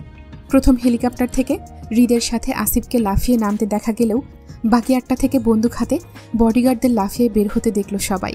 হৃদকে দেখেই আরিফ বুঝতে পারল এইসব ক্ষমতার উৎস কোথায় থেকে আসছে। হয়তো রাফা নামের মেয়েটির সাথে হৃদের ঘনিষ্ঠ সম্পর্ক থাকতে পারে। ভেবে আরিফ হৃদকে নিয়ে এত মাথা ঘামালো না।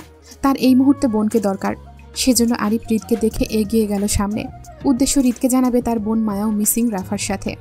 উত্তেজিত হৃদ হেলিকপ্টার থেকে লাফিয়ে নামতেই আর্মি র্যাব ফোর্সের 2 জন কমান্ডার এগিয়ে আসলো হৃদের সঙ্গে সাক্ষাৎকারে। অস্থির উত্তেজিত হৃদের মেজাজ বোঝা দেয়।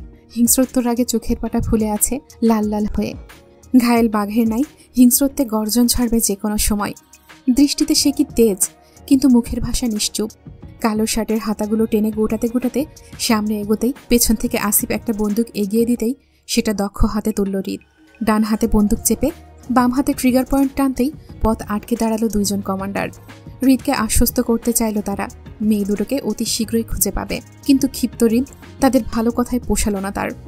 মেজাজ হারিয়ে দাঁত পিষে বলল, আশেপাশে যেখানে যাকে পাবেন সবাইকে বন্দি করুন। ছোট বড় ছেলে বুড়ো চোর ডাকাত জঙ্গি সন্ত্রাস যাকে পাবেন আমার সবাইকে বন্দি চাই। এই রাতে পাহাড়ের বুকে থাকা একটা মানুষও যেন পালাতে না পারে, সেটা শিওর করুন। আমার সবাইকে সবাইকে বন্দি চাই। Got it? হয়ে যাবে মিস্টার খান, আপনি। হৃদ ভাই।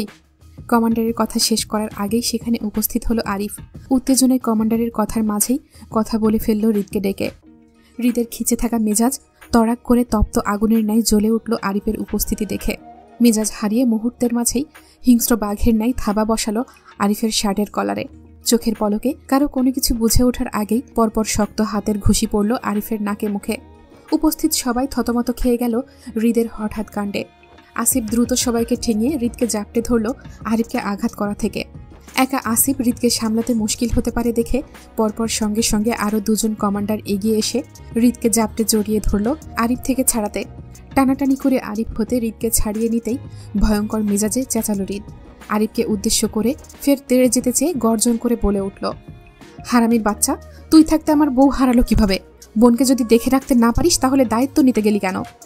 তোকে কে বলেছে আমার বউকে ট্যুরে নিয়ে আসতে? আমার পারমিশন নিয়েছিলি? আহত অবস্থায় পুনরায় হৃদের আঘাত পেয়ে নুইয়ে পড়ল আরিফ। হৃদ কেন আরিফকে হঠাৎ আক্রমণ করলো বুঝল না সে। হৃদের সাথে আরিফের আত্মীয়তার সম্পর্ক আছে, সেই সুবাদে হৃদ আরিফকে আঘাত করার কথা নয়। সবচেয়ে বড় কথা হলো আরিফ হৃদ খানের বউকে চেনে না পর্যন্ত। তাহলে এখানে আরিফ অন্য কারো বউকে ট্যুরে নিয়ে আসবে কিভাবে? আরিফ তো শুধু তার বোনদের দায়িত্বে ছিল, আর এর জন্য সে কারো কাছ থেকে পারমিশন নেবে না অবশ্যই। নুয়ে পড়া আরিফ উঠে দাঁড়াতে দাঁড়াতে বাম হাতে ঠোঁটের আঘাতের রক্তটা পরিষ্কার করতে করতে তাকালো হৃদের হিংস্র চেহারার দিকে। হৃদের বন্দুকের ট্রিগার দিয়ে আঘাত করাই বেশ কেটেছে আরিফের ঠোঁট। আরিফ ঠোঁটের রক্ত মুছতে মুছতে হৃদকে বোঝাতে চেয়ে বলল, আপনার কোথাও ভুল হচ্ছে ভাই, আমি আপনার ওয়াইফকে চিনি না। আমি শুধু আমার বোনের মিসিং কেসটা আপনাকে জানাতে এসেছিলাম। আমার ছোট বোন মায়াকে তো আপনি চেনেন, ও আপনার বউয়ের সাথে মিসিং। আমাদের ধারণা ওরা হয়তো এই পাহাড়ি এলাকায় কোথাও আটকে আছে। আরিফের ভদ্র কথায় হৃদের মেজাজ যেন খারাপ হতেই থাকলো। তার বউ হারিয়ে গেছে আর এখনো আরিফ বালের ভদ্রতা দেখাচ্ছে। সে যদি তার বউকে সহি সালামতে না পায় তাহলে সবার আগে এই ছেলেকে মারবে, সে ট্রিগার পয়েন্টে রেখে। হৃদ গর্জে উঠে ফের আরিফের দিকে তেড়ে যেতে চাইলে একইভাবে বাধা দেয় আসিফ আর বাকি আরো 2 জন কমান্ডার। হৃদ তেতে উঠে দাঁতে দাঁত পিষে বলল, তোর বালের ধারণা আছে ভদ্রলোকের বাচ্চা? তুই জানিস তোর বোন কই আছে? সে পাহাড়ি জঙ্গি ছেলেদের হাতে পড়ছে। এতক্ষণে কি হয়েছে তার সাথে সেই ধারণা আছে তোর? করতে পারবি? হৃদের কথায় আরিফ অবিশ্বাস্য গলায় শুধালো, কি? আপনাকে এইসব কে বলেছে? তোর বোনের ফোন এসেছিল, সেই জানিয়েছে সবটা। আরিফ, দোয়া কর তোর বোনের যাতে কিছু না হয়। যদি কিছু হয় তাহলে তোকে আমি ছাড়ব না। রাত প্রায় শেষের দিকে, সময় তখন 4:21। পুরো পাহাড়ি এলাকায় এত অভিযান চালিয়েও মায়াদের খোঁজের সন্ধান পেল না কেউ। এমনকি মায়াদের তাড়ানো তখনকার সেই 10 জন জঙ্গি ছেলেও ততক্ষণে আটকা পড়েছে আর্মিদের হাতে, কিন্তু জানের ভয়ে তারা কেউ মুখ খুলছে না পর্যন্ত। আর না এটা বলছে মায়াদের তারা হোটেল থেকে তুলে এনেছিল। হৃদের কথা মতো পাহাড়ের বুকে যাকে পেয়েছে সবাইকে বন্দি করেছে আর্মি আর র্যাব ফোর্স। এমনকি মায়াদের তখন লাফিয়ে পড়া বিপজ্জনক এরিয়াতেও র্যাব বাহিনী অভিযান চালিয়ে 300 ডাকাত দলকে আটক করেছে মায়াদের খোঁজে। বিগত 4-5 ঘন্টায় অভিযান চালিয়েও দুটো মেয়ের খোঁজ দিতে পারল না কেউ। আর না জঙ্গি ছেলেগুলো জানের ভয়ে মুখ খুলে জানাচ্ছে মায়াদের পাহাড় থেকে লাফিয়ে পড়ার বিষয়টি। আটকে রাখা সবার সাথে তারাও কিছু জানে না বলে অজানা সাজল। জঙ্গি ছেলেগুলোর ধারণা এত উপর থেকে মেয়েগুলো ঝাঁপ দিয়ে অবশ্যই মরে গেছে এতক্ষণে। সেখানে মৃত মেয়ে দুটো এসে বলবে না ওদের পেছনে কারা লেগেছিল তখন। জঙ্গি ছেলেগুলো যদি এই মুহূর্তে চুপ থাকে তাহলে অবশ্যই প্রাণে বেঁচে যাবে। আর নয়তো পরিস্থিতি যেই গরম দেখাচ্ছে, একবার ধরা পড়লে প্রাণ থাকবে না কারো। ভয়ার্ত মুখে সকলে বারবার একে অপরের মুখ চাওয়াচাওয়ি করল। বুঝতে পারল মেয়ে দুটো কোনো সাধারণ কেউ ছিল না, ওরা ভুল জায়গায় হাত দিয়েছে।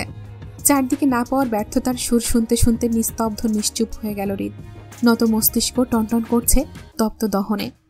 বউকে না পাওয়ার ব্যর্থতা তাকে ঘায়েল করছে ক্ষণে ক্ষণে। এত ফোর্স লাগিয়েও বউকে খুঁজে না পাওয়ার কারণটা ব্যাখ্যা করে তার বউ সহি সালামতে আর নেই। দুর্বল শরীরে হৃদ মাথা ঘুরিয়ে খই হারিয়ে পড়তে নিলে পেছনের ছেলেগুলো হইচই করে ধরল হৃদকে পড়া থেকে। ততক্ষণে হৃদ জ্ঞান হারালো। সবাই ধরাধরি করে ক্যাম্পে নিয়ে যেতেই সেখানে সারি সারিভাবে দেখা গেল আরও কিছু গাড়ি ও পুলিশ ফোর্সের উপস্থিতি। ছেলের খবর শুনে মন্ত্রী নেহাল খানও শেষ রাতের দিকে উপস্থিত হয় সেখানে। সিকিউরিটি আরও বাড়িয়ে দিয়ে হৃদের খোঁজ করল। হৃদকে তাঁবুতে দুর্বল অবস্থায় বেহুশ হয়ে পড়ে থাকতে দেখে আতঙ্কে বসল হৃদের পাশে। ওনার এত বলিষ্ঠবান ছেলেকে কখনো দুর্বল হয়ে জ্ঞান হারাতে দেখেননি। আজ প্রথম দেখল ওনার ছেলে জ্ঞান হারিয়েছে। বাবার মনটা যেন হু হু করে উঠল হৃদের টেনশনে। ডাক্তারের ব্যবস্থা ছিল তাঁবুতে। পাহাড়ি এলাকায় অভিযান চালাতে গিয়ে যদি কেউ আহত হয় তাহলে তার সুষ্ঠু চিকিৎসার জন্য ডাক্তারের ব্যবস্থা করে রেখেছিল আসিফ। নিহাল খান হৃদের পাশে বসতেই আসিফ সবটা জানালো তাকে, কেন তারা এখানে এসেছে। মায়াকে নিয়ে সবকিছু না বললেও এতটা জানাই হৃদের সাথে মায়ের একটা হালাল সম্পর্ক আছে। চতুর দাম্ভিক নিহাল খানকে আর কিছুই ভেঙে বলতে হয়নি আসিফের। চট করে বুঝে গেল ছেলের দুর্বল হয়ে জ্ঞান হারানোর কারণটা। নারীর টানে বলিষ্ঠ থেকে বলিষ্ঠবান পুরুষকেও মুহূর্তে দুর্বল হতে দেখেছেন তিনি। ওনার ছেলে তো কিছুই না। হৃদকে ঘুমের ইঞ্জেকশন দিতেই নিহাল খান নিজে দায়িত্ব নিল সবকিছুর। বাকি রাতটা তিনি বিরতিহীনভাবে দাঁড়িয়ে মায়াদের খোঁজের অনুসন্ধান করল, কিন্তু ফলাফল তখনও শূন্য। হৃদের জ্ঞান ফিরল প্রায় 3 ঘন্টা পর। তখন সকাল 7টার ঘরে। খালি মস্তিষ্কের তড়াক করে উঠল কয়েক সেকেন্ড পরপরই। শিট শিট বলে চেঁচিয়ে পাগল পাগল হয়ে বের হলো তাঁবু থেকে। আশেপাশের পরিবেশটা সেই রাতের মতো গমগমে আর উত্তেজিত দেখে বুঝল তার বউকে এখনো খুঁজে পায়নি। নিহাল খান তাঁবুর বাইরে দাঁড়িয়েছিল। হৃদকে জেগে উঠতে দেখে তিনি এগিয়ে আসলো। হৃদের চঞ্চল দৃষ্টি আর অস্থির বাচনভঙ্গি দেখে তিনি নিজে থেকেই হৃদকে জানালো মেয়ে দুটোর নিখোঁজ থাকার বিষয়টি। নিস্তব্ধ হৃদ হুঁ-হাঁ কোনো শব্দ করল না, শুধু নিশ্চুপ চোখে বাবার থেকে চোখ সরিয়ে তাকালো পাহাড়ের দূর পথে। দৃষ্টি শান্ত, মন চঞ্চল। নিশ্চুপ হৃদের অস্থির মনের অবস্থা ঠাহর ততক্ষণে করতে পারল নিহাল খান। এগিয়ে এসে ছেলেকে জাপটে জড়িয়ে ধরতেই হৃদ ভাঙা গলায় একটু করে বলল, আই লাভ হার বাবা, and I want her. Please বাবা, যে কোনো মূল্যে মেয়েটিকে এনে দাও আমায়। আমার বুক কাঁপছে, ভীষণ কলিজা পড়ছে, মনে হচ্ছে নিঃশ্বাস আটকে মরে যাবো ওকে ছাড়া। প্লিজ বাবা, আমার আবদারটা রাখো, এনে দাও আমার বউকে, নয়তো আমি পাগল হয়ে যাব বাবা, নিঃশ্বাস আটকে মরে যাব। প্লিজ বাবা, সেভ হার প্লিজ। নিরুপায় নিহাল খান হৃদের পিঠে আশ্বস্তের হাত বুলিয়ে দিতে দিতে বলল, আমরা খুব শীঘ্রই মেয়ে দুটোকে পেয়ে যাব বাবা। ইউ আর মাই ব্রেভ বয়, ধৈর্য ধরো। হৃদের ঝিমিয়ে পড়া মস্তিষ্ক তড়াক করে জ্বলে উঠল নিহাল খানের কথায়। মেয়ে দুটোকে খুব শীঘ্রই পেয়ে যাবে মানে? তার বউ এখনো নিখোঁজ? মাত্র দুর্বলতা প্রকাশ করা হৃদ কঠিন হয়ে উঠল। গুরুগম্ভীর মুখে বাবাকে ছেড়ে আশপাশটা তাকালো তীক্ষ্ণ নজরে। আশেপাশে হাজার হাজার মানুষের গমগমে ভিড়, অথচ তার বউ এখনো নিখোঁজ। গোটা রাত গড়িয়ে সকাল হলো, অথচ দুটো নিখোঁজ মেয়ের সন্ধান এত এত মানুষ মিলেও হৃদকে দিতে পারল না। শক্তপোক্ত হৃদ ঘায়েল বাঘের ন্যায় হিংস্রত্ব প্রকাশের আগে শান্ত থাকলো। কখন গর্জে উঠবে বা কখন হিংস্র থাবা বসাবে কার উপর কেউ জানে না। নিহাল খান ছেলের গম্ভীর ঘায়েল মুখটা দেখল।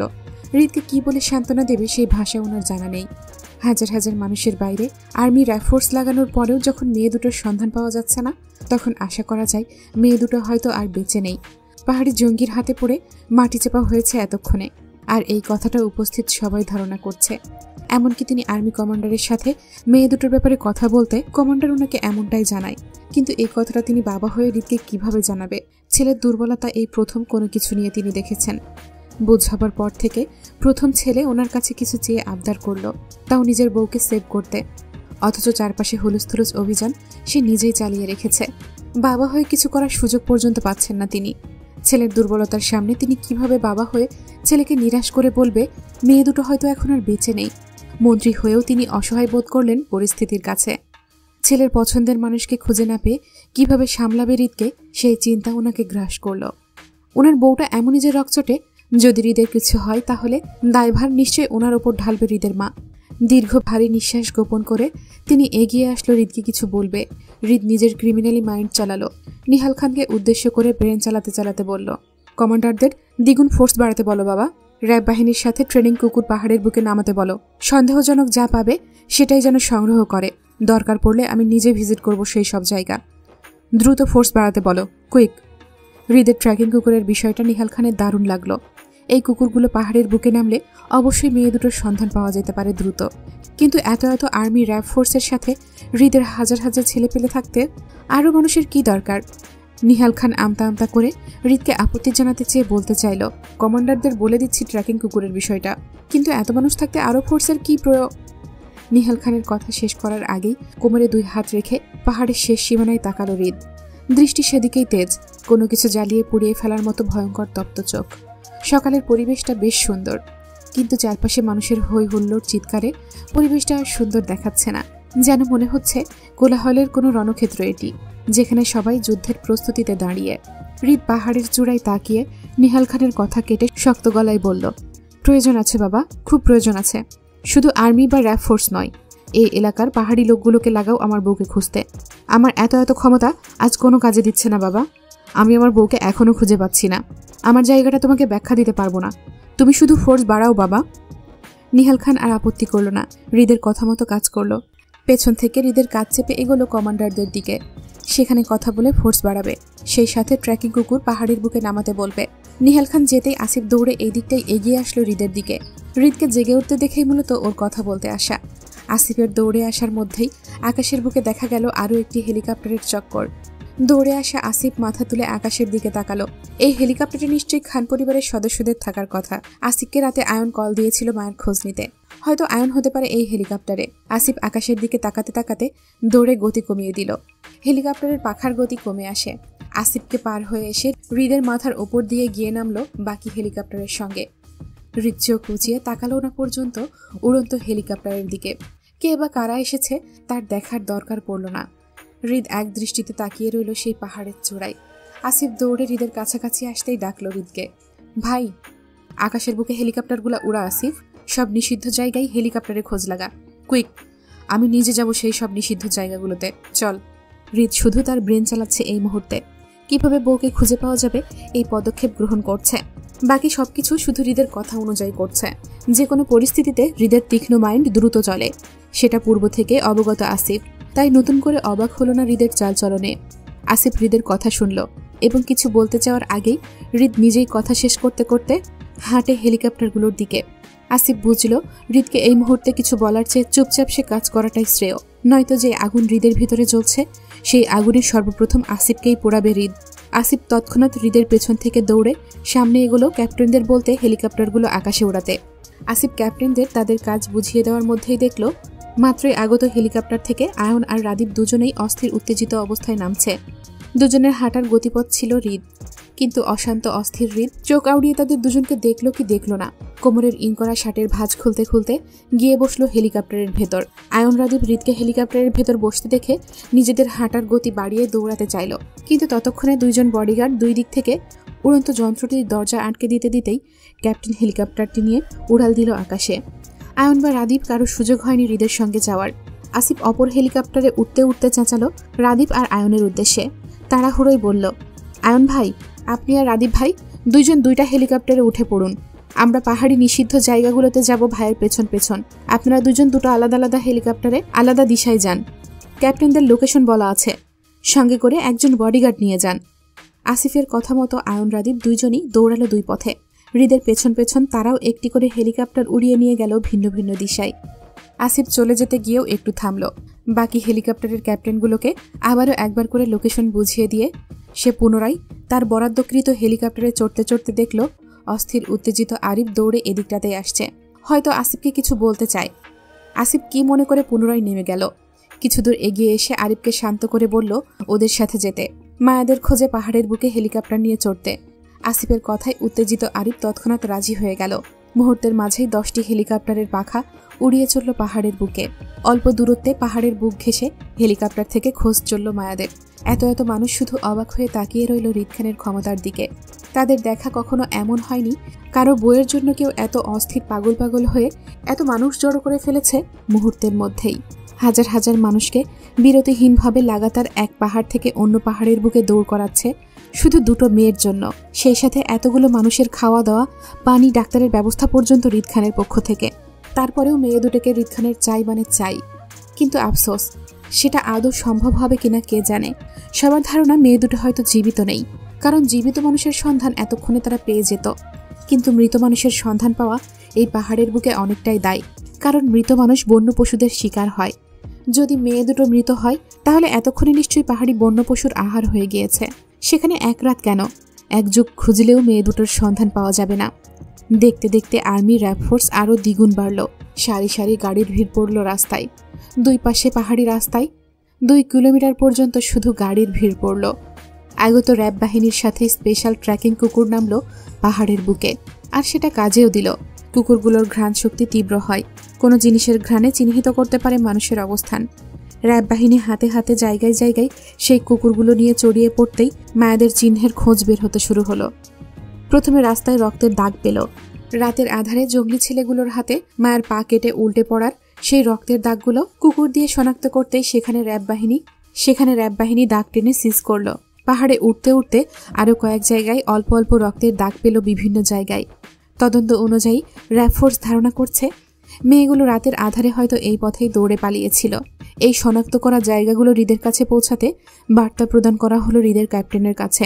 7 থেকে 9টা পর্যন্ত প্রায় 2 ঘন্টা যাবৎ শুধু পাহাড়ের নিষিদ্ধ জায়গাগুলোতে হেলিকপ্টার চড়ে বেরিয়েছে মায়াদের অনুসন্ধানে। তবে খোঁজ পেল না হৃদ বা অন্য কেউ। তারপরও ক্লান্তিতে কেউ থেমে নেই। বিরতিহীনভাবে এক জায়গায় বারবার রাউন্ড দিয়ে খুঁজে বেড়াচ্ছে। অশান্ত হৃদ দাঁত কিড়মির করে বসে আছে। তখনই ক্যাপ্টেন খবর দিল মায়াদের কিছু চিহ্ন শনাক্তকরণের বিষয়টি।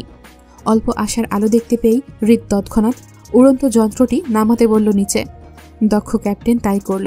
পাহাড়ের শেষ চূড়ায় পাখা রাউন্ড রাউন্ড ঘুরিয়ে নিচে নামল। উড়ন্ত যন্ত্রটি নামতে দেরি, কিন্তু হৃদ খানের লাফিয়ে বের হতে দেরি হলো না। হৃদকে বের হতে দেখে কালো পোশাকধারী কিছু ফোর্স বেরিয়ে আসলো। তাদের মধ্যে একজন কমান্ডারও ছিল। তিনি হাতে একটা ট্যাবে হৃদকে তখনকার শনাক্ত করা জায়গাগুলোর ছবি দেখাতে দেখাতে সামনে হাঁটল। হৃদ ট্যাব হাতে চলল নিচে, যেদিকে ট্র্যাকিং কুকুরগুলো দিশা দিচ্ছিল। পাহাড়ের উঁচু হতে নিচে নামার মাঝপথে আবারও হইচই করল কুকুরগুলো। ঘেউ ঘেউ শব্দে পা দিয়ে আশেপাশে বালুমাটি সরাতে লাগলো কোনো কিছুর আভাস পেয়ে। হৃদ থামে। সে থামে নয়, তাকে থামতে হয় কুকুরগুলোর হইচই দেখে। সেই সাথে থামলো পুরো ফোর্স। কুকুরগুলোর দেখানো জায়গা অনুসন্ধান করে আশেপাশে খোঁজ লাগালো কি আছে সেখানে। কয়েক সেকেন্ডের ব্যবধানে কুকুরগুলো নিজেই পাহাড়ি লাল বালুর মাটি খুঁড়ে বের করলো ছোট্ট একটি যান্ত্রিক ফোন। একজন র্যাব সদস্য গ্লাভস হাতে সেই ফোনটা তুলে কমান্ডারের হাতে দিতেই তিনি সেটাকে হৃদের হাতে দিল। অস্থির অশান্ত হৃদ কম্পিত হাতে সেই ফোনটি হাতে তুলল। নিশ্চুপ ভঙ্গিতে এক দৃষ্টিতে তাকিয়ে রইল সেই ফোনের দিকে। তখন পাশ থেকে কমান্ডার হৃদকে উদ্দেশ্য করে বলল, এটা হচ্ছে আপনার পাঠানোকৃত নাম্বারের ফোনটি, যেটা আমরা রাতে লোকেশন ট্র্যাক করেছিলাম সেটি। ধারণা করা যাচ্ছে মেয়ে দুটোর মধ্যে একজনের ফোন হবে। ওদের হয়তো সন্ত্রাসীগুলো এই রাস্তা দিয়েই ধরে কোথাও নিয়ে গেছে মিস্টার খান। অশান্ত হৃদের মন মস্তিষ্ক দুটোই দপদপ করছে আগুনের লাভার ন্যায়। এই মুহূর্তে সবকিছু জ্বালিয়ে পুড়িয়ে শেষ করে ফেলতে পারলেও তার মন শান্ত হবে না। হৃদ এই মুহূর্তে ভয়ঙ্করভাবে ঘায়েল হচ্ছে একের পর এক বইয়ের নিখোঁজ হওয়ার চিহ্ন পেয়ে। হৃদ অনুভব করতে পারছে তার বইয়ের তীব্র আকুতি আর ছটফটের লড়াই। নিশ্চয়ই তার বউ শেষ পর্যন্ত অনেক লড়াই করেছিল বেঁচে ফেরার, সেজন্যই তো জায়গায় জায়গায় নিজের লড়াইয়ের চিহ্ন রেখে গেছে। হৃদ শক্ত হাতে মুঠোয় পিষল ফোনটিকে, চল শক্ত করে আশেপাশে তাকালো অশান্ত দৃষ্টিতে। বালুর মাটির ওপর কয়েকজন মানুষের ধস্তাধস্তি করলে যেমন গর্তে উঁচু নিচু হয়ে থাকে, বর্তমান তেমন অবস্থায় হয়ে আছে গুহার সামনে। হিংস্র হৃদের চোখের পাটা ক্রমশ আবারও লাল হতে শুরু করলো, অথচ তার বাচনভঙ্গি ততই শান্ত দেখালো। হৃদের শান্ত ভঙ্গি দেখে বোঝার উপায় নেই সে এই মুহূর্তে কতটা হিংস্রত্ব ঘায়েল শিকারী হয়ে আছে শিকারের অপেক্ষায়। আশেপাশে সিল মেরে জায়গাগুলো সিজ করে দিল কমান্ডার। তিনি প্রথম অবস্থায় হৃদের মনোভাব ধরতে না পেরে পুনরায় বলল, মিস্টার খান, এটা হচ্ছে একটা গুহা। ফোনটা যেহেতু এখানে পেয়েছি, তাই আশা করা যায় মেয়ে দুটো হয়তো রাতে এই গুহার ভেতরেই ছিল। আমরা লোক পাঠাচ্ছি এর ভেতরে। হৃদ গুহার সামনে হাঁটু মুড়ে বসল, ভেতরের দিকে তাকিয়ে। কি জানি সে কি দেখল গুহার ভেতর। তার পরপরই শোনা গেল হৃদের শান্ত কণ্ঠ, এটা গুহা নয়, সুড়ঙ্গ পথ। এই সুড়ঙ্গের দ্বিতীয় রাস্তা খুঁজুন কমান্ডার, আশেপাশে কোথাও থাকতে পারে। হৃদের কথায় কমান্ডার একইভাবে হৃদের সাথে বসে গুহার ভেতরে উকি মারতে মারতে বলল, এটা কোনো সুড়ঙ্গ নয় মিস্টার খান। দেখতে সুড়ঙ্গের মতো মনে হলেও আসলে এটা একটা গুহা। আমি আমার 15 বছরের অভিজ্ঞতা থেকে বলছি, এসব পাহাড়ি গুহায় সন্ত্রাসীরা আশ্রয় নেয় খননের জন্য। এসব গুহার দ্বিতীয় কোনো পথ থাকে না। তীব্র মেজাজে হাতের মুঠোয় মায়ের ফোনটি পিষে তৎক্ষণাৎ জায়গা ছেড়ে উঠে দাঁড়ালো হৃদ। এই মুহূর্তে কমান্ডার হৃদের পাশে বসে থাকা মানেই পরিস্থিতি বিগড়ে যাওয়া। এমনিই হৃদের মেজাজ হিংস্র হায়নার মতো হয়ে আছে, কখন থাবা বসাবে ঠিক নেই। মন মস্তিষ্ক জ্বলছে তপ্ত আগুনে, সেজন্য হৃদ নতুন করে আর আগুন জ্বালাতে চাইছে না। কমান্ডার রেখেই হৃদ এগিয়ে গেল সামনে। উপস্থিত বাকি র্যাব বাহিনী ট্র্যাকিং কুকুর নিয়ে দৌড়ালো হৃদের আগে আগে। পাহাড়ের উঁচু স্থান হতে অনেকটা নিচে নামলো সুড়ঙ্গ পথের খোঁজে। একটা সময় হৃদের কথা মতো পেয়েও গেল। সুড়ঙ্গের মুখ খুঁজে পেতে কুকুরগুলো আবারও হইচয়ে গ্যাও গ্যাও করে শব্দ করে চেঁচিয়ে উঠল। পুনরায় শনাক্ত হলো মায়াদের ফেলে যাওয়া কিছু জিনিস। গুহার ভেতরে র্যাব ফোর্সের প্রবেশ হতেই সেখান থেকে উদ্ধার হলো রাফার ফেলে যাওয়া ছোট ব্যাগটি আর মায়ের রক্তাক্ত সাদা হিজাব। দুটো জিনিস সংগ্রহ করে হৃদের হাতে তুলে দিতেই হৃদ প্রথমে ব্যাগটা হাতে নিল। অস্থির অশান্ত মনে সেটি নাকে বাজাতে অপরিচিত ঘ্রাণ আসলো ব্যাগ থেকে। হৃদ তৎক্ষণাৎ বুঝতে পারল ব্যাগটি তার বইয়ের নয়। পুনরায় ব্যাগটি ফেরত দিতে দিতে মায়ের হিজাবটি তুলে নিল হাতে। আগের ন্যায় হিজাবটি আর নাকে বাজাতে হয়নি, তার আগেই পরিচিত সুবাস বাজল নাকে। হৃদ থমকে যাওয়ার মতো হিজাবটির দিকে তাকিয়ে রইল গুটি কয়েক সেকেন্ড। পরিচিত সুবাসটা বলছে এই হিজাবটি তার বউয়ের। হিজাবের রক্তের ছিটা, দাগ আর পাহাড়ি মাটির লাল ময়লা বর্ণনা করছে তার বউ রাতে এখানেই ছিল। না জানি কতটা আতঙ্কে আর কতটা অসহায়ত্বে আহত অবস্থায় এখানে আশ্রয় নিয়েছিল সে। আচ্ছা, ফোনে যেই গুহার কথা বলেছিল সেটা কি এই গুহার কথা বলেছিল তার বউ? না, হৃদ আর ভাবতে পারল না।